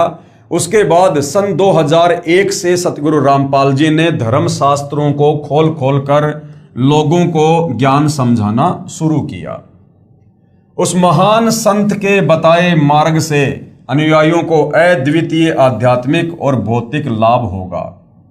उस तत्व दृष्टा हिंदू संत के द्वारा बताए शास्त्र प्रमाणित तत्व ज्ञान को समझकर परमात्मा चाहने वाले श्रद्धालु ऐसे अचंभित होंगे जैसे कोई गहरी नींद से जागा हो। क्योंकि इन देवी देवताओं के विषय में, काल के विषय में, धर्म शास्त्रों के विषय में जो अद्भुत ज्ञान वर्तमान में सतगुरु रामपाल जी ने सन 1994 से देना शुरू किया है, ये ज्ञान आज से पहले सदियों पहले हमारे किसी भी धर्म गुरु ने समाज को नहीं दिया, जो हमारे धर्मशास्त्रों में छुपा हुआ था और जिसके विषय में आत्मा सदियों से जानना चाहती थी लेकिन कोई बता नहीं पा रहा था। तो जैसे ही अब सतगुरु रामपाल जी ने सन 1994 में अपने यथार्थ 13वें कबीर पंथ की शुरुआत की, 1999 में सतलोक आश्रम करोथा खुला और सन 2001 से जैसे ही सतगुरु रामपाल जी ने गीता, वेद, कुरान, पुराण, बाइबल, गुरु ग्रंथ साहिब इनसे सृष्टि रचना को प्रमाणित किया, तत्व ज्ञान को जो है वो प्रमाणित किया, इन शास्त्रों को दिखा दिखाकर उन्होंने लोगों को समझाना शुरू किया, तो अपने ही धर्मशास्त्रों में छुपे गूढ़ रहस्य को देखकर लोग दांतों तले उंगली दबाने लगे कि ऐसा निर्मल ज्ञान हमारे धर्मशास्त्रों में, हमारे घर में, और ये हमारे घर के मुखिया अर्थात ये धर्म गुरु हमें निष्कर्ष निकालकर नहीं बता पाए, नहीं समझा पाए। उस तत्वदृष्टा हिंदू संत द्वारा सन 1999 में चलाई आध्यात्मिक क्रांति ईस्वी सन 2006 तक चलेगी। तब तक बहुसंख्या में परमात्मा चाहने वाले भगत तत्व ज्ञान समझकर अनुयायी बनकर सुखी हो चुके होंगे। उसके पश्चात उस स्थान की चौखट से भी बाहर लांघेगा। उसके पश्चात 2006 से स्वर्ण युग का प्रारंभ होगा, अर्थात 2006 में करोथा कांड हो जाता है और सतगुरु रामपाल जी 21 महीने के लिए जेल में चले जाते हैं। नोट: प्रिय पाठक जन, कृपया पढ़ें निम्न भविष्यवाणी जो फ्रांस देश के वासी श्री नास्त्रदमस ने की थी, जिसके विषय में मद्रास के एक ज्योतिषा शास्त्री के.एस. कृष्णामूर्ति ने कहा है कि श्री नास्त्रदमस जी द्वारा सन 1555 में लिखी भविष्यवाणियों का यथार्थ अनुवाद सन 1998 में महाराष्ट्र में एक ज्योतिष शास्त्री करेगा। वह ज्योतिष शास्त्री नास्त्रदमस की भविष्यवाणियों का सांकेतिक भाषा का स्पष्टीकरण करके उसमें लिखित भविष्य घटनाओं का अर्थ देकर अपना भविष्य ग्रंथ प्रकाशित करेगा, जो ऐसा ही हुआ। उसी ज्योतिषा शास्त्री द्वारा यथार्थ अनुवादित की गई पुस्तक से अनुवादकर्ता के शब्दों में पढ़िए। पेज नंबर 32 और 33 पर, ठहरो, स्वर्ण युग अर्थात राम राज्य आ रहा है। एक अधेड़ उम्र का औदार्य यानी उदार अजोड़ महासत्ता अधिकारी भारत ही नहीं सारी पृथ्वी पर स्वर्ण युग लाएगा और अपने सनातन धर्म का पुनरुत्थान करके यथार्थ भक्ति मार्ग बताकर सर्वश्रेष्ठ हिंदू राष्ट्र बनाएगा। तत्पश्चात ब्रह्मदेश यानी जिसको बांग्लादेश कहते हैं, ब्रह्मदेश पाकिस्तान, बांग्ला, श्रीलंका, नेपाल, तिब्बत, अफगानिस्तान, मलाया आदि देशों में वही सार्वभौम धार्मिक नेता होगा। क्योंकि भाइयों और बहनों, ये जितने भी देश हैं ये सब आज से लगभग 600 साल पहले भारत देश के ही हिस्से थे, जो आगे चलकर टुकड़ों में बट गए। अब दोबारा सतगुरु रामपाल जी की अध्यक्षता में पूरा विश्व एक होगा और ये जितने भी टुकड़े जो भारत से अलग हुए थे, जो अलग अलग देश बन चुके हैं, ये पुनः भारत में शामिल होंगे। सत्ताधारी चांडाल चौकड़ियों पर उसकी सत्ता होगी। वह नेता यानी सायरन दुनिया को अधाप मालूम होना है, बस देखते रहो। फिर पेज नंबर 40 पर लिखा है, ठहरो, राम राज्य अर्थात स्वर्ण युग आ रहा है, यानी सतयुग जैसा समय आ रहा है। जून 1999 से 2006 तक चलने वाली उत्क्रांति में स्वर्ण युग का उत्थान होगा। हिंदुस्तान में उदयन होने वाला तारणहार सायरन दुनिया में सुख समृद्धि व शांति प्रदान करेगा। नास्त्रदमस जी ने निसंदेह कहा है कि प्रकट होने वाला सायरन यानी वो संत अभी ज्ञात नहीं है, लेकिन वह क्रिश्चियन अथवा मुसलमान हरगिज नहीं होगा, वो हिंदू ही होगा। और मैं नास्त्रदमस उसका अभी छाती ठोककर गर्व करता हूं, क्योंकि उस दिव्य स्वतंत्र सूर्य सायरन का उदय होते ही सारे पहले वाले विद्वान कहलाने वाले महान नेताओं को निष्प्रभ होकर उनके सामने नम्र बनना पड़ेगा। यानी वर्तमान में जितने भी आचार्य, शंकराचार्य, किसी भी धर्म के धर्मगुरु जो अपने आप को विद्वान साबित करके लोगों को भक्ति के नाम पर उलझा कर बैठे हैं, और जितने भी ये राजनीतिक नेता हैं जिनकी प्रभुता बनी हुई है, इन सब ने आने वाले कुछ ही समय में 2028 के बाद सतगुरु रामपाल जी के चरणों में नतमस्तक होना पड़ेगा, क्योंकि आने वाला समय युग परिवर्तन का है। और जब जब युग परिवर्तन होता है भयंकर जन धन की हानि होती है। अभी हम अप्रैल 2026 में जी रहे हैं। 2028 युग परिवर्तन का निर्धारित समय है। तो भाइयों और बहनों, 2028 और 2030 इस बीच में इन तमाम धार्मिक नेताओं को, राजनीतिक नेताओं को सतगुरु रामपाल जी के चरणों में नतमस्तक होना पड़ेगा, क्योंकि परिस्थितियां देश और दुनिया की इस कदर बिगड़ जाएंगी, ये लोग हाथ खड़े करने पर मजबूर हो जाएंगे। वह हिंदुस्तानी महान तत्वदृष्टा संत सभी को अभूतपूर्व राज्य प्रदान करेगा। यानी जिन जिन भक्तों की राज्य करने की इच्छा होगी, सतगुरु रामपाल जी आने वाले समय में अपने उन भक्तों को जो है राज्य प्रदान करेंगे। वह समान कायदा, समान नियम बनाएगा, यानी सबके लिए एक जैसा नियम होगा। एक नया संविधान बनेगा, भक्ति संविधान के अनुसार पूरा विश्व चलेगा। ये वर्तमान के जो संविधान है ये सब नष्ट कर दिए जाएंगे और पूरे विश्व में केवल सतगुरु रामपाल जी का ही संविधान चलेगा। और सतगुरु रामपाल जी का संविधान है भक्ति संविधान, यानी सब लोग भक्ति करेंगे और जो जो नियम मर्यादा सतगुरु रामपाल जी ने लागू कर रखी हैं उन नियम मर्यादाओं में रहकर सब लोग नेक नीति ईमानदारी से देवताओं जैसा जीवन जिएंगे। स्त्री पुरुष में, अमीर गरीब में, जाति और धर्म में कोई भेदभाव नहीं रखेगा, किसी पर अन्याय नहीं होने देगा। उस तत्वदर्शी संत का सर्व जनता विशेष सम्मान करेगी। माता पिता तो आदरणीय होते ही हैं, परंतु आध्यात्मिकता व पवित्रता के आधार पर उस शायरन यानी तत्वदर्शी संत का माता पिता से भी अलग श्रद्धा अर्थात स्थान होगा। नास्त्रदामस स्वयं ज्यू वंश का था तथा फ्रांस देश का नागरिक था। उसने क्रिश्चियन धर्म स्वीकार कर रखा था, यानी जो नास्त्रदामस था वो ईसाई था, वो क्रिश्चियन था। फिर भी नास्त्रदामस ने निसंदेह कहा है कि प्रकट होने वाला शायरन यानी संत केवल हिंदू ही होगा। यानी नास्त्रदामस ने बिल्कुल निष्पक्ष होकर अपनी भविष्यवाणी पेश की है। आगे पेज नंबर 41 पर सभी को समान कायदा, नियम, अनुशासन पालन करवाकर सत्य पथ पर लाएगा, यानी सच्ची भक्ति पर लाएगा। मैं नास्त्रदामस एक बात निर्विवाद सिद्ध करता हूं, वह शायरन अर्थात धार्मिक नेता अर्थात सतगुरु रामपाल जी नया ज्ञान आविष्कार करेगा। सतगुरु रामपाल जी ने सृष्टि रचना बताकर और सर्वधर्म शास्त्रों का निष्कर्ष निकालकर जो अमृत ज्ञान, सतलोक जाने की कंप्लीट विधि, काल के 21 ब्रह्मांडों से बाहर निकलने का कोर्स आप और हमें दिया है, ये आज से पहले इस प्रकार से किसी ने नहीं दिया।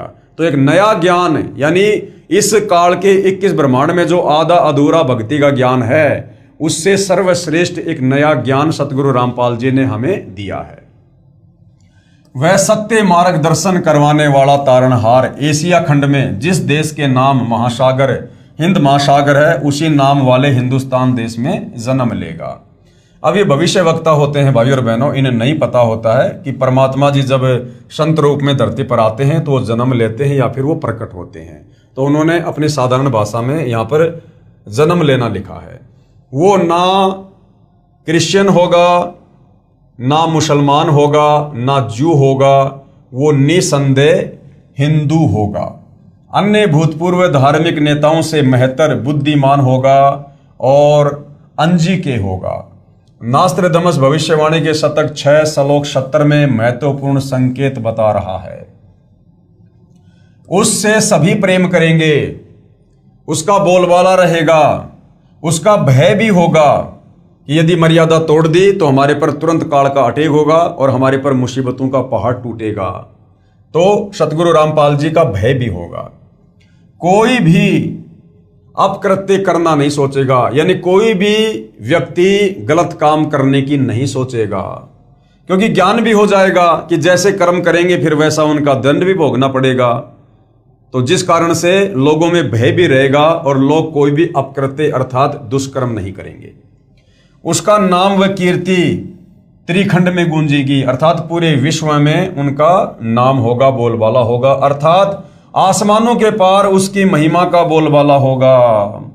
देवी देवता भी इस समय धरती पर मनुष्य जन्म प्राप्त करने के लिए परमात्मा से अरदास करेंगे, क्योंकि ऐसा सुअवसर युगों युगों बाद नसीब होता है।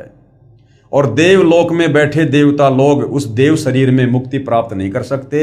इसलिए वो भी परमात्मा से यही अर्ज करेंगे कि हे परमात्मा, वर्तमान में इस पृथ्वी पर ऐसा स्वर्णिम युग चल रहा है, भक्ति का प्राइम टाइम चल रहा है, वो देवता भी मनुष्य जन्म प्राप्ति के लिए परमेश्वर से अर्ज करेंगे। अर्थात आसमानों के पार उसकी महिमा का बोलबाला होगा। ऊपर देवलोक में भी सतगुरु रामपाल जी परमेश्वर जी की दिन रात चर्चा हुआ करेगी। अब तक अज्ञान निंद्रा में गाड़े सोए हुए समाज को तत्व ज्ञान की रोशनी से जगाएगा। यानी शास्त्र विरुद्ध साधना करने के चलते जो हमारे पूर्वज भूत बन गए और हमें भी हमारे धर्मगुरु उसी दिशा में आगे बढ़ा रहे थे, अब समाज उस शास्त्र विरुद्ध वाली अज्ञान निंद्रा में जो है सदियों से सोया हुआ था, अब वो जागेगा सतगुरु रामपाल जी का तत्व ज्ञान सुनकर। सर्व मानव समाज हड़बड़ा कर जागेगा, उसके तत्व ज्ञान के आधार से भक्ति साधना करेगा, सर्व समाज से सत्य साधना करवाएगा, जिस कारण सर्व साधकों को अपने आदि अनादि स्थान सतलोक में अपने पूर्वजों के पास ले जाकर वहां स्थायी स्थान प्राप्त करवाएगा, अर्थात वारिस बनाएगा। इस क्रूर भूमि यानी काल लोक से मुक्त करवाएगा, ये शब्द बोल उठेगा। तो भाई और बहनों, आज आप और हमें तो ये विश्वास हो ही चुका है कि काल के 21 ब्रह्मांड से, इन दुखों से, परेशानियों से, जन्म मरण से, लक 84 के कष्ट से सतगुरु रामपाल जी की भक्ति ही बाहर निकाल सकती है, दूसरा कोई विकल्प नहीं है। तो ये सारी बातें आज से 400-500 वर्ष पहले नास्त्रदमस जी ने पहले ही भविष्य को देखकर अपनी आध्यात्मिक शक्ति से बता दिया था। आगे पेज नंबर 42 और 43 पर, यह हिंसक महाकाल कौन है, कहां है, ये बात सायरन अर्थात तत्वदर्शी संत ही बताएगा। अब सतगुरु रामपाल जी ने बताया कि ये काल कौन है।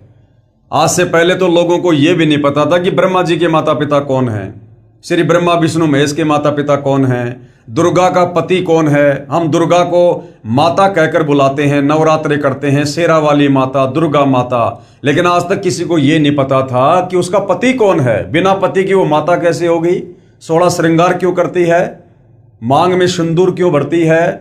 तो आज से पहले हमारे धर्मगुरु हमें अध्यात्म के विषय में नहीं बता पाए थे, जो अब सतगुरु रामपाल जी ने बताया कि ये काल कौन है। ये काल दुर्गा का पति है, ब्रह्मा विष्णु महेश का ये बाप है, और तीनों देवताओं के माध्यम से इसने यहां पर हम सबको फांस रखा है। वह महाकाल कौन है, कहां है, ये बात सायरन अर्थात तत्वदर्शी संत ही बताएगा। उस क्रूर चंद्र से वह सायरन ही मुक्त करवाएगा, यानी काल से वही तत्वदर्शी संत मुक्त करवाएगा।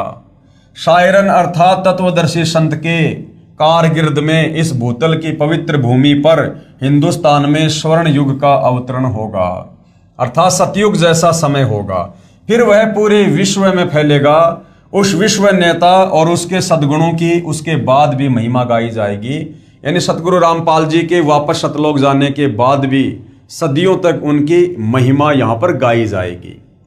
उसके मन की शालीनता, विनम्रता, उदारता का इतना रेलपेल बोलबाला होगा कि इससे पहले नमूद किए हुए शतक 6 श्लोक 70 के आखिरी पंक्ति में किया हुआ उल्लेख कि अपना शब्द खुद ही बोल उठता है, और सायरन की ही जुबान बोल रही है कि सायरन अपने बारे में बस 3 ही शब्द बोलता है, एक, विजयी और ज्ञाता, अर्थात उसके सिवाय उसके बराबर दूसरा और पृथ्वी पर कोई नहीं होगा। जैसे कहते हैं ना, एकम अद्वितीयम, यानी सतगुरु रामपाल जी के बराबर उनके समकक्ष पृथ्वी पर दूसरा कोई नहीं होगा।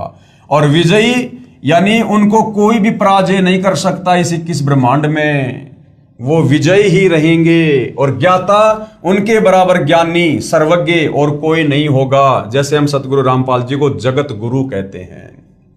इसके साथ और विशेषण ना चिपकाएं, मुझे मंजूर नहीं होगा।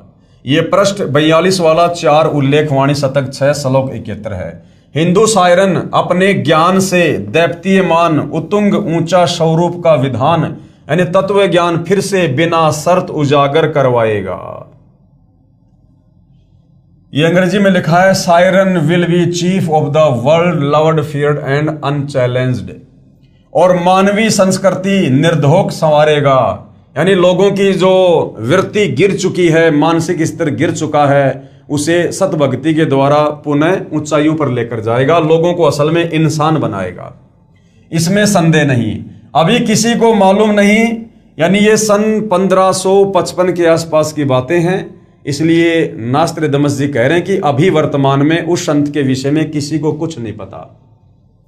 लेकिन अपने समय पर जैसे नरसिंह अचानक प्रकट हुआ था, भगत प्रहलाद को बचाने के लिए जैसे नरसिंह भगवान अचानक से खंबे से प्रकट हुए थे, ऐसे ही नास्त्रदामस जी कह रहे हैं जब वो समय आ जाएगा, यानी वर्तमान समय के लिए उन्होंने भविष्यवाणी की है, लेकिन अपने समय पर जैसे नरसिंह अचानक प्रकट हुआ था, ऐसे ही वह विश्व महान नेता ग्रेट सायरन अपने तर्क शुद्ध अचूक आध्यात्मिक ज्ञान और भक्ति तेज से विख्यात होगा।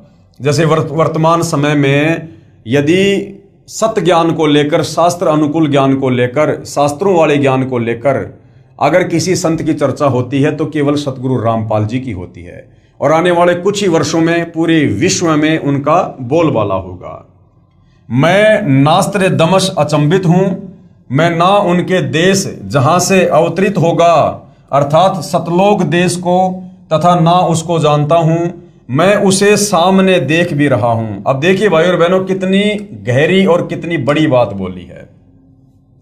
जो भाई बहन नादानी में ये कह देते हैं कि हमारे गुरुजी तो कबीर जी के द्वारा भेजे गए संत हैं, हमारे गुरुदेव तो कबीर जी के अवतार हैं, उनको तो कबीर जी ने सतलोक से भेजा है, जबकि नास्त्रदामस जी क्या कह रहे हैं?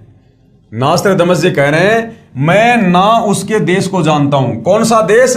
जहां से अवतरित होगा, जहां से वो नीचे उतर के आएगा, अर्थात सतलोक देश, यानी सतलोक से चलकर सतगुरु रामपाल जी स्वयं ही आए हैं। ये कोई कबीर जी का अवतार नहीं है, ये स्वयं कबीर जी ही हैं।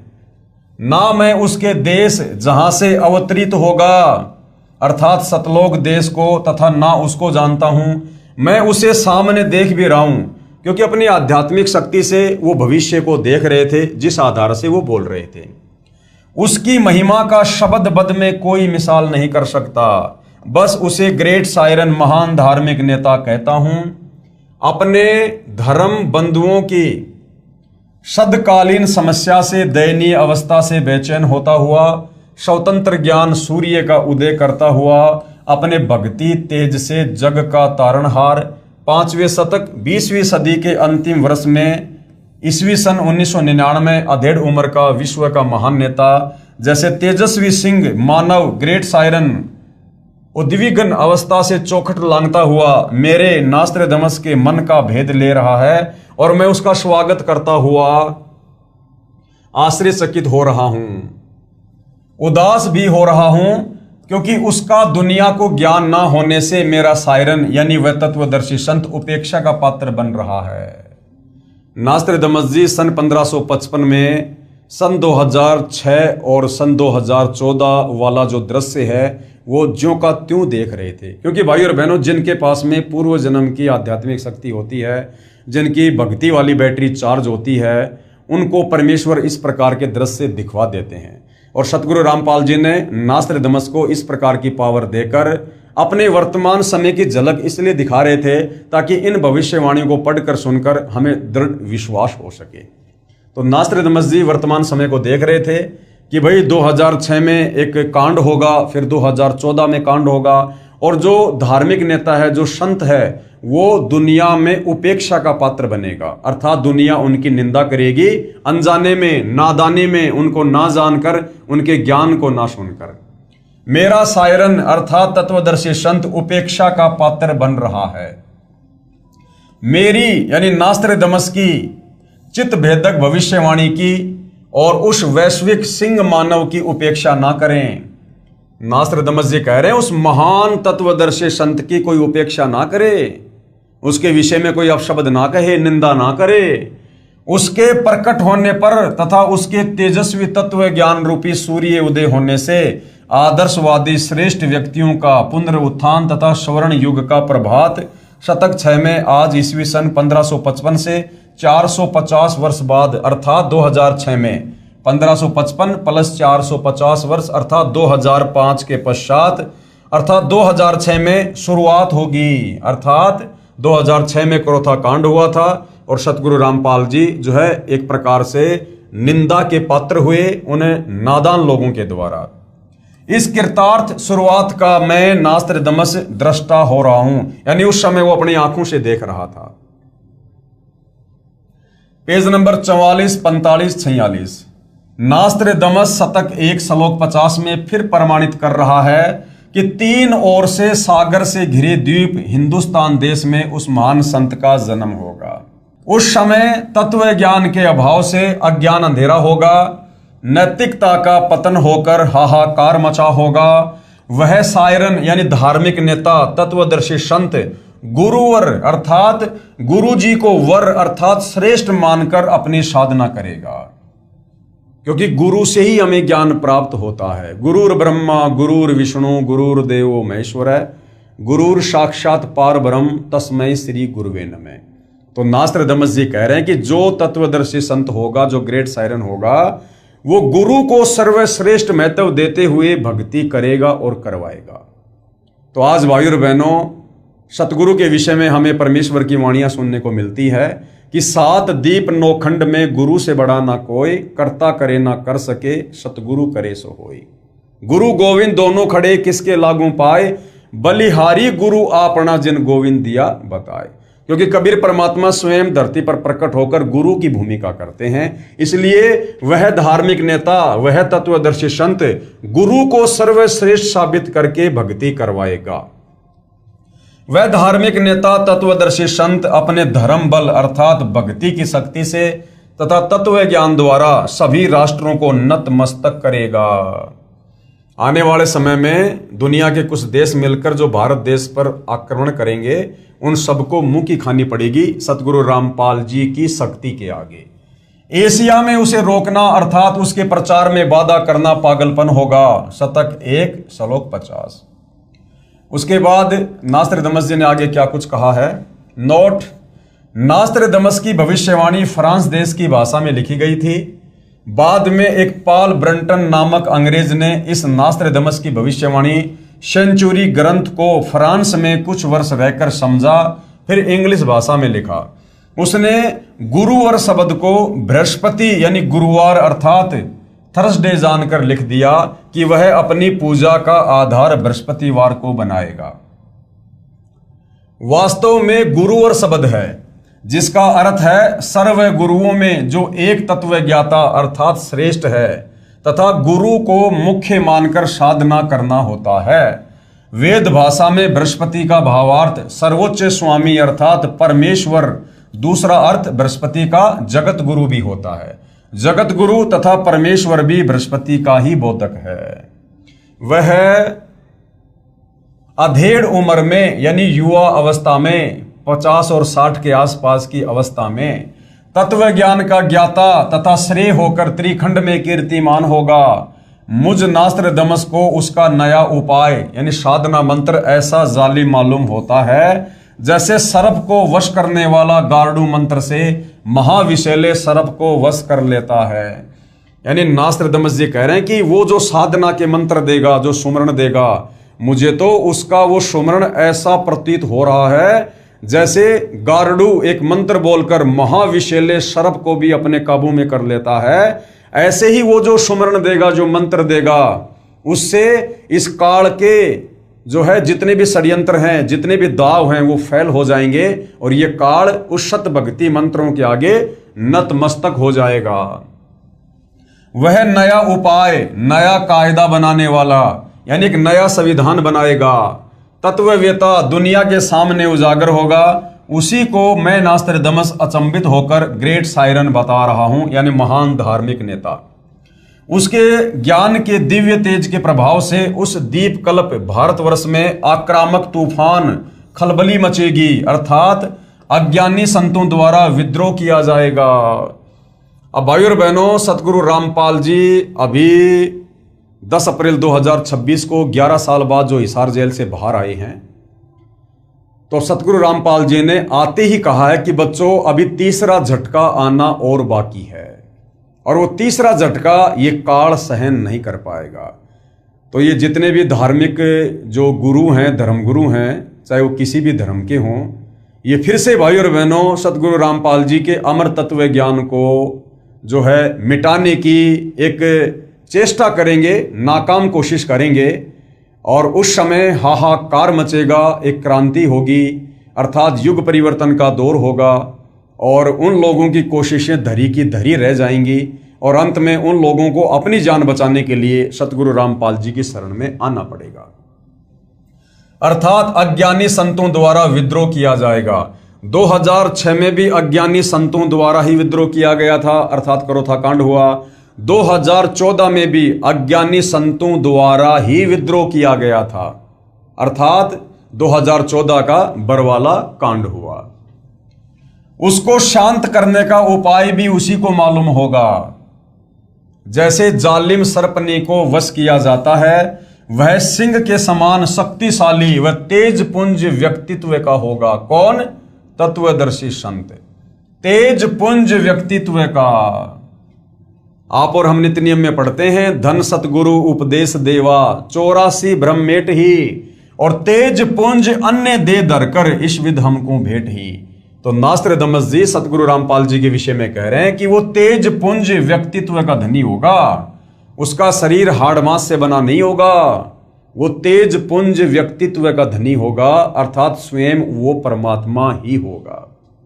यह मैं नास्त्रदमस स्पष्ट शब्दों में बता रहा हूं कि वह कुंडलिनी शक्ति धारण किए हुए हैं।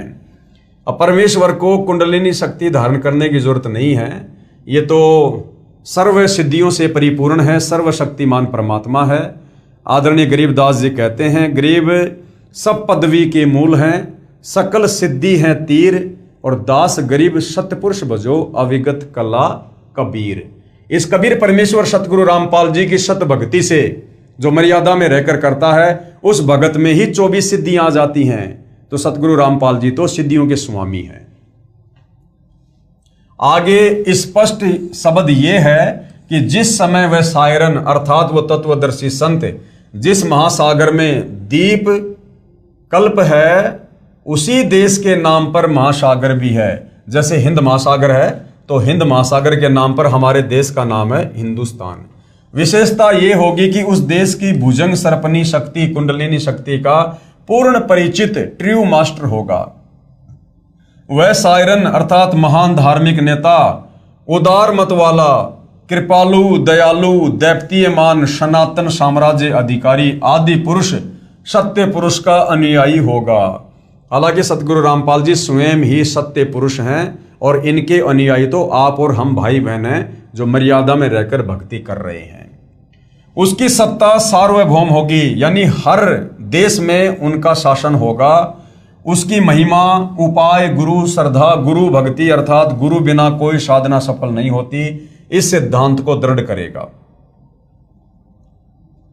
तत्व ज्ञान का सत्संग करके प्रथम अज्ञान निंद्रा में सोए अपने धर्म बंधुओं यानी हिंदुओं को जागृत करके अंधविश्वास के आधार पर साधना कर रहे श्रद्धालुओं को शास्त्र विधि रहित साधना का बुर्का फाड़कर गूढ़ गहरे ज्ञान अर्थात तत्व ज्ञान का प्रकाश करेगा। यानी सबसे पहले वो हिंदुस्तान में रहने वाले हिंदुओं को इस तत्व ज्ञान से परिचित करवाएगा, क्योंकि भाई और बहनों इस तत्व ज्ञान का आधार है चारों वेद और गीता। और चारों वेद और गीता ये हिंदुओं ने अपने ग्रंथ समझ लिए, जबकि ये ग्रंथ तो पूरे विश्व के मानव के लिए हैं। जिस समय चारों वेदों को बोला गया, लिखा गया, उस समय धरती पर कोई धर्म नहीं था, ये पूरे मानव समाज के लिए थे। और जिस समय महाभारत के समय लगभग 5000 साल पहले गीता जी का ज्ञान बोला गया, उस समय भी धरती पर कोई धर्म नहीं था। ये गीता का ज्ञान सर्व मानव समाज के लिए है। परंतु आगे चलकर काल प्रेरणा से इन ग्रंथों को भी लोगों ने अपने अपने हिसाब से बांट लिया, और ये चारों वेद और गीता हिंदुओं के अपने हाथ में आ गए कि भाई चारों वेद और गीता हिंदुओं की हैं। तो सर्वप्रथम भारत देश में हिंदुस्तान में हिंदुओं की संख्या ज्यादा होने के कारण वह तत्वदर्शी संत हिंदुओं को ही आध्यात्मिक ज्ञान से रूबरू करेगा, अर्थात उनको जगाएगा। अपने सनातन धर्म का पालन करवाकर समृद्ध शांति का अधिकारी बनाएगा। तत्पश्चात उसका तत्व ज्ञान संपूर्ण विश्व में फैलेगा। एक होता है भाई और बहनों सनातन, एक होता है आदि सनातन। सतगुरु रामपाल जी का जो धर्म है, जो मार्ग है, वो आदि सनातन है। सनातन का मतलब होता है चारों वेदों के अनुसार जो भक्ति साधना होती है उसे सनातन धर्म कहते हैं। और चारों वेदों से ऊपर जो पांचवा वेद है, सूक्ष्म वेद, जिसको स्वयं कबीर परमात्मा ही तत्वदर्शी संत के रूप में प्रकट होकर बोलते हैं, समझाते हैं कबीर वाणियों के माध्यम से। तो कबीर परमेश्वर जी का जो मानव धर्म है वो आदि सनातन धर्म है। तो आने वाले समय में विश्व में आदि सनातन धर्म ही रहेगा, बाकी सारे धर्म सतगुरु रामपाल जी के आदि सनातन में मिल जाएंगे। हिंदू, मुस्लिम, सिख, ईसाई, जैन, यहूदी, बौद्ध, मंगोली, जितने भी 2-4 हजार धर्म देश और दुनिया में हैं, वो सारे के सारे सतगुरु रामपाल जी के आदि सनातन धर्म में विलीन हो जाएंगे। तत्पश्चात उसका तत्व ज्ञान संपूर्ण विश्व में फैलेगा। उस महान तत्वदर्शी संत के ज्ञान की कोई भी बराबरी नहीं कर सकेगा, अर्थात उसका कोई भी सानी नहीं होगा। उसके गूढ़ ज्ञान, तत्व ज्ञान के सामने सूर्य का तेज भी कम पड़ेगा। इसलिए मैं नास्त्रेदमस वैश्विक सिंह महामानव इतना महान होगा कि मैं उसकी महिमा को शब्दों में नहीं बांध पाऊंगा। मैं नास्त्रेदमस उस ग्रेट सायरन को देख रहा हूं। और भाइयों और बहनों, ऐसे महान महामानव महापुरुष ग्रेट सायरन सतगुरु रामपाल जी की महिमा करने का और उनकी सतभक्ति करने का आप और हमें सर्वप्रथम मौका मिला है। तो भाइयों और बहनों, ये बड़े सौभाग्य की बात है। उपरोक्त विवरण का भावार्थ है कि उस विश्व नेता को 50 वर्ष की उम्र में तत्व ज्ञान शास्त्रों में प्रमाणित होगा, अर्थात वह 50 वर्ष की उम्र में सन 2001 में सर्व धर्मों के शास्त्रों को पढ़कर उसका ज्ञाता तत्वज्ञानी होगा। ये तो पहले से ही सर्व शास्त्रों के ज्ञाता हैं, क्योंकि सतगुरु रामपाल जी ने सन 2001 में जो समय उन्होंने पहले निर्धारित किया हुआ था, उस आधार से 2001 में सतगुरु रामपाल जी ने सर्व धर्मों के धर्म शास्त्रों को देखा और पढ़ा। अन्यथा भाइयों और बहनों, सतगुरु रामपाल जी को किसी भी धर्म के धर्म शास्त्रों को पढ़कर ज्ञान प्राप्त करने की आवश्यकता नहीं है, क्योंकि 2001 से पहले भी सतगुरु रामपाल जी जगत गुरु थे। भगत उन्हें जगत गुरु कहा करते थे, बंदी छोड़ कहा करते थे। और जगत गुरु उसी को कहते हैं जो पूरे विश्व को ज्ञान दे, और पूरे विश्व को वही ज्ञान दे सकता है जिसको पूरे विश्व के धर्म ग्रंथों का ज्ञान हो। तो 2001 में तो मात्र हम भाई बहनों को धर्मशास्त्रों से परिचित करवाने के लिए सतगुरु रामपाल जी ने ये धर्मशास्त्र खोल खोल कर दिखाने शुरू किए हैं।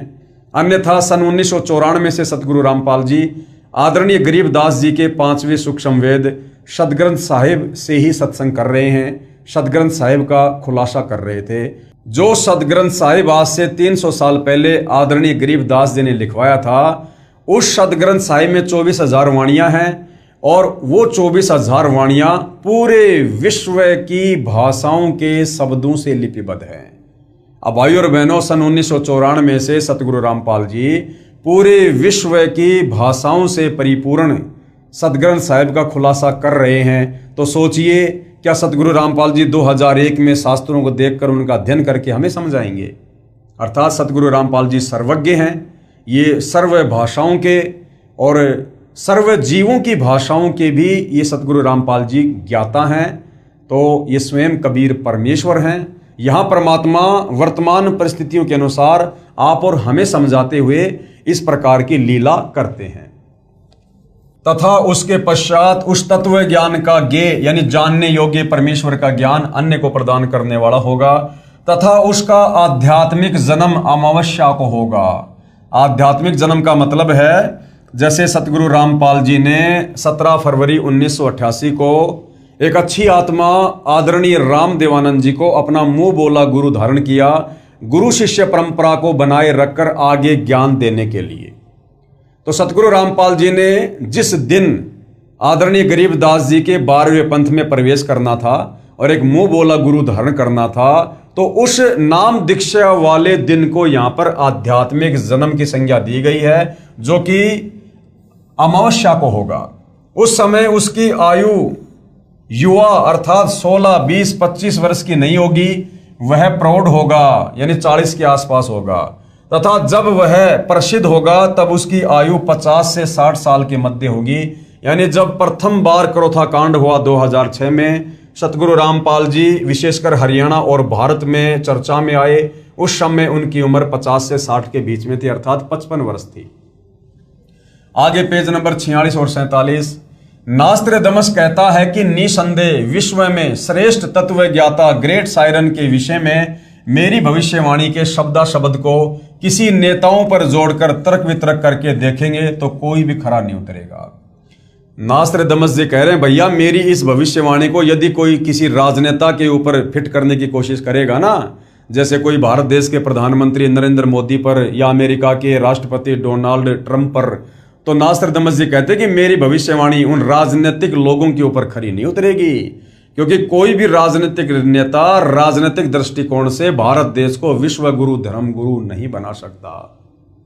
मैं नास्त्रदमस छाती ठोककर शब्दाशब्द कह रहा हूं, मेरा सायरन का कर्तृत्व और उसका गूढ़ गहरा ज्ञान यानी तत्व ज्ञान ही सबकी खाल उतारेगा।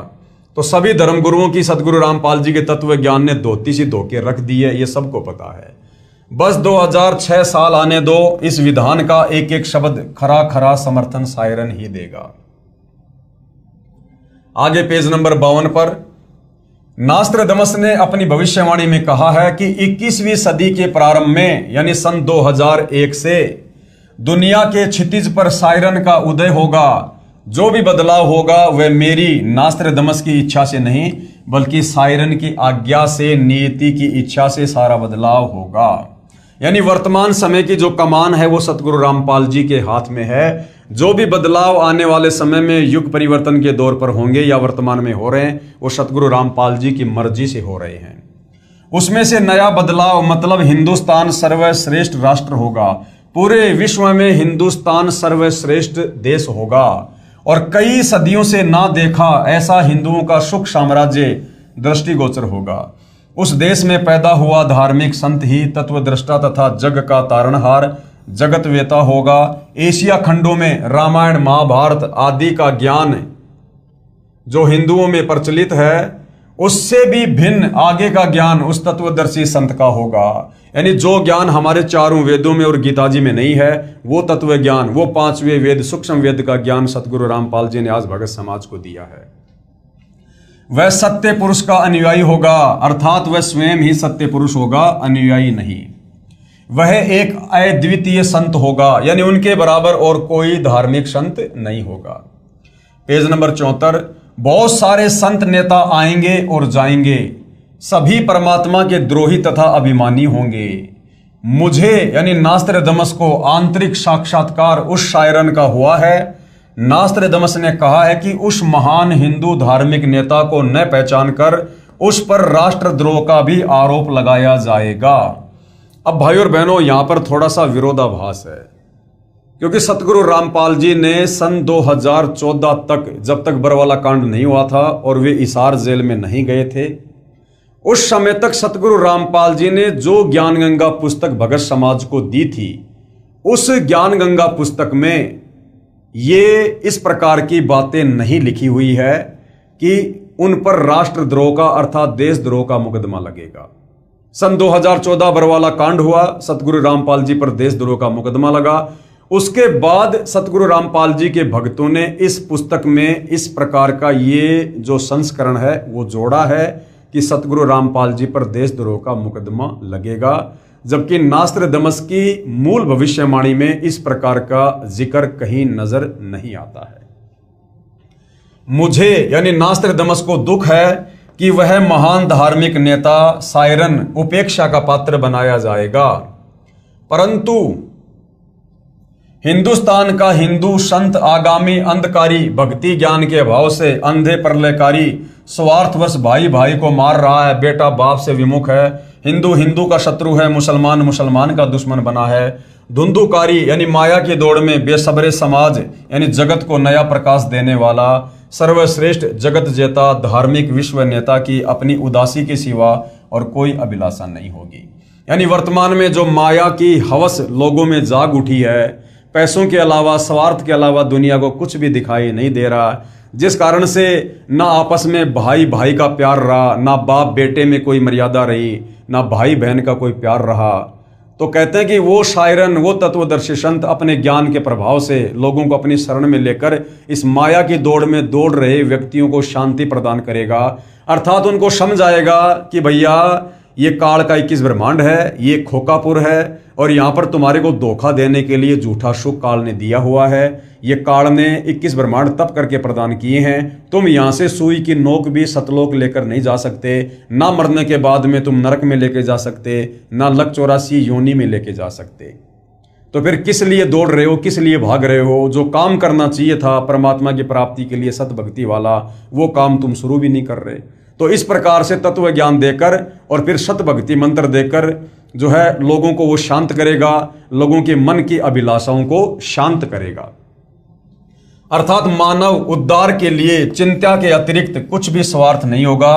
तो भाई और बहनों, वर्तमान में हम देख रहे हैं कि परमार्थ के लिए, परमार्थ क्या है? आप और हम आत्माओं को सतलोक भेजना, हमारी मुक्ति, ये सबसे बड़ा परमार्थ है।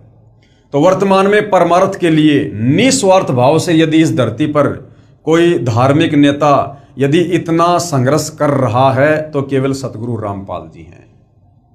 अर्थात मानव उद्धार के लिए चिंता के अतिरिक्त, यानी लोगों के मोक्ष की चिंता के अलावा उनका कुछ भी स्वार्थ नहीं होगा, ना कोई अभिमान होगा। ये मेरी भविष्यवाणी की गौरव की बात होगी कि वास्तव में वह तत्वदर्शी संत संसार में अवश्य प्रसिद्ध होगा। उसके द्वारा बताया गया ज्ञान सदियों तक छाया रहेगा। वह संत आधुनिक वैज्ञानिकों की आंखें चक्काचौंध करेगा। यानी आने वाले समय में ऐसे ऐसे प्राकृतिक परिवर्तन होंगे जो सतगुरु रामपाल जी के आशीर्वाद से होंगे। ये विज्ञान भी दांतों तले उंगली दबाएगी। ऐसे आध्यात्मिक चमत्कार करेगा कि वैज्ञानिक भी आश्चर्य में पड़ जाएंगे। जैसे ऐसे ऐसे लोग सतगुरु रामपाल जी की शरण में आकर पुनर्जीवन प्राप्त करके भक्ति कर रहे हैं, जिनको डॉक्टरों ने, बड़े बड़े हॉस्पिटल ने मना कर दिया था कि भैया अब आगे आपका जीवन शेष नहीं है, धरती पर कोई भी शक्ति आपको नहीं बचा सकती। और वही लोग सतगुरु रामपाल जी की शरण में आकर उसके बाद फुदकते फुदकते अपना सर्व कार्य कर रहे हैं। और जब वापस जाकर डॉक्टरों को रिपोर्ट दिखाते हैं तो डॉक्टर भी आश्चर्यचकित हो जाते हैं कि भाई आपके ऊपर तो किसी परम शक्ति का हाथ है, अन्यथा आपका जीवित रहना तो नामुमकिन था। उसका सर्व ज्ञान शास्त्र प्रमाणित होगा। मैं नास्त्रदमस कहता हूं कि बुद्धिवादी व्यक्ति उसकी उपेक्षा ना करे। अर्थात भैया उनको कोई छोटा समझने का प्रयास ना करे, उनकी निंदा ना करे, उनको हल्के में ना ले, उसे छोटा ज्ञान दीप ना समझे, कोई छोटा मोटा संत महात्मा ना समझे सतगुरु रामपाल जी को। और क्या कह रहे हैं आगे नास्त्रदमस जी, बहुत ही महत्वपूर्ण बात है। उस तत्ववेता यानी उस तत्व ज्ञानी महामानव सायरन को सिंहास नस्त करके, यानी सिंहासन पर बैठा के, विराजमान करके, यानी आसन पर बैठाकर उसको आराध्य देव मानकर, आराध्य देव यानी अपना इष्ट देव, अपना परमेश्वर, अपना भगवान मानकर, कबीर देव मानकर पूजा करें। वह आदि पुरुष का अनुयायी दुनिया का तारणहार होगा। यहां से इस अनुयायी शब्द को हटा दीजिए, क्योंकि नास्त्रदमस जी जो है वो तत्व ज्ञान से परिचित नहीं थे। आज हमें गुरुदेव ने तत्व ज्ञान से परिचित करवा दिया है, इसलिए हम यही कहेंगे कि वह आदि पुरुष दुनिया का तारणहार होगा, दुनिया को मोक्ष प्रदान करेगा। तो भाई और बहनों, इसके बाद में और भी बहुत सारे भविष्य वक्ता हैं जिन्होंने वर्तमान समय को लेकर सतगुरु रामपाल जी के ऊपर भविष्यवाणियां की हैं। जैसे सतगुरु रामपाल जी महाराज के समर्थन में अन्य भविष्य वक्ताओं की भविष्यवाणियां। तो अगले वीडियो में हम इन भविष्य वक्ताओं की भविष्यवाणियों को भी इस एपिसोड में शामिल करेंगे, ताकि हमें दृढ़ विश्वास हो कि वास्तव में यदि वर्तमान में धरती पर यदि कोई वास्तव में तत्वज्ञानी संत है, और यदि कोई हमें इस काल के भयंकर जाल से, जन्म मरण के चक्कर से, लक 84 योनियों की पीड़ा से, नरक के कष्ट से और तपस्शिला के दंड से बचाकर हमारा पूर्ण मोक्ष कर कर सतलोक भेज सकता है, तो केवल सतगुरु रामपाल जी हैं। तो भाई और बहनों, इस पवित्र पुस्तक ज्ञान गंगा पर आज हमारा ये 22वें नंबर का वीडियो है। परमेश्वर सतगुरु रामपाल जी के आशीर्वाद से हमें अध्यात्म के विषय में बहुत ही बढ़िया बढ़िया जानकारी प्राप्त हो रही हैं, और हमारी रुचि भक्ति करने में दिन दोगुनी रात चौगुनी बढ़ेगी। और अन्य भाई बहन जो अभी सतगुरु रामपाल जी से दूर हैं, अर्थात उनके सत्संग नहीं सुन रहे हैं, और आने वाले समय में क्या क्या घटनाएं विश्व में घटित होने वाली हैं जो अपरिचित हैं, तो उन भाई बहनों से हम प्रार्थना कर सकते हैं कि भाई समय रहते जाग जाओ, होश में आ जाओ। सतगुरु रामपाल जी के यूट्यूब पर सत्संग सुनकर, उनके ज्ञान को समझकर उनकी शरण ग्रहण कर लो। आने वाले समय में आप भी बचोगे, आपके परिवार का भी बचाव होगा। अन्यथा भाई और बहनों, ये युग परिवर्तन का दौर है और भयंकर रूप से जन हानि होगी, धन हानि होगी, त्राहिमाम त्राहिमाम मचेगा। कहीं प्राकृतिक आपदाएं होंगी तो कहीं मानव निर्मित आपदाएं होंगी, जैसे कि युद्ध, महायुद्ध, गृह युद्ध, परमाणु युद्ध आदि आदि। तो उस समय धरती पर आपको कोई भी देवी देवता, आपका कोई भी इष्ट देव, आपका कोई भी धन दौलत, आपका कोई भी रिश्तेदार, कोई भी नेता आपको नहीं बचा पाएगा। यदि बचोगे तो अपने पूर्व जन्म की भक्ति से, और यदि पूर्व जन्म की भक्ति नहीं है तो फिर वर्तमान में सतगुरु रामपाल जी के आशीर्वाद से। और सतगुरु रामपाल जी का आशीर्वाद मिलेगा उनके ज्ञान को समझकर, उनसे उपदेश लेकर भक्ति करने से। तो भाइयों और बहनों, आज के इस वीडियो में केवल इतना ही। पूज्य गुरुदेव भगवान हम सभी को आज्ञा दें, आशीर्वाद दें, सद्बुद्धि दें, मार्गदर्शन करें, हमें भ्रमने भटकने से बचाएं। बंदी छोड़ सतगुरु रामपाल जी परमेश्वर जी की जय हो।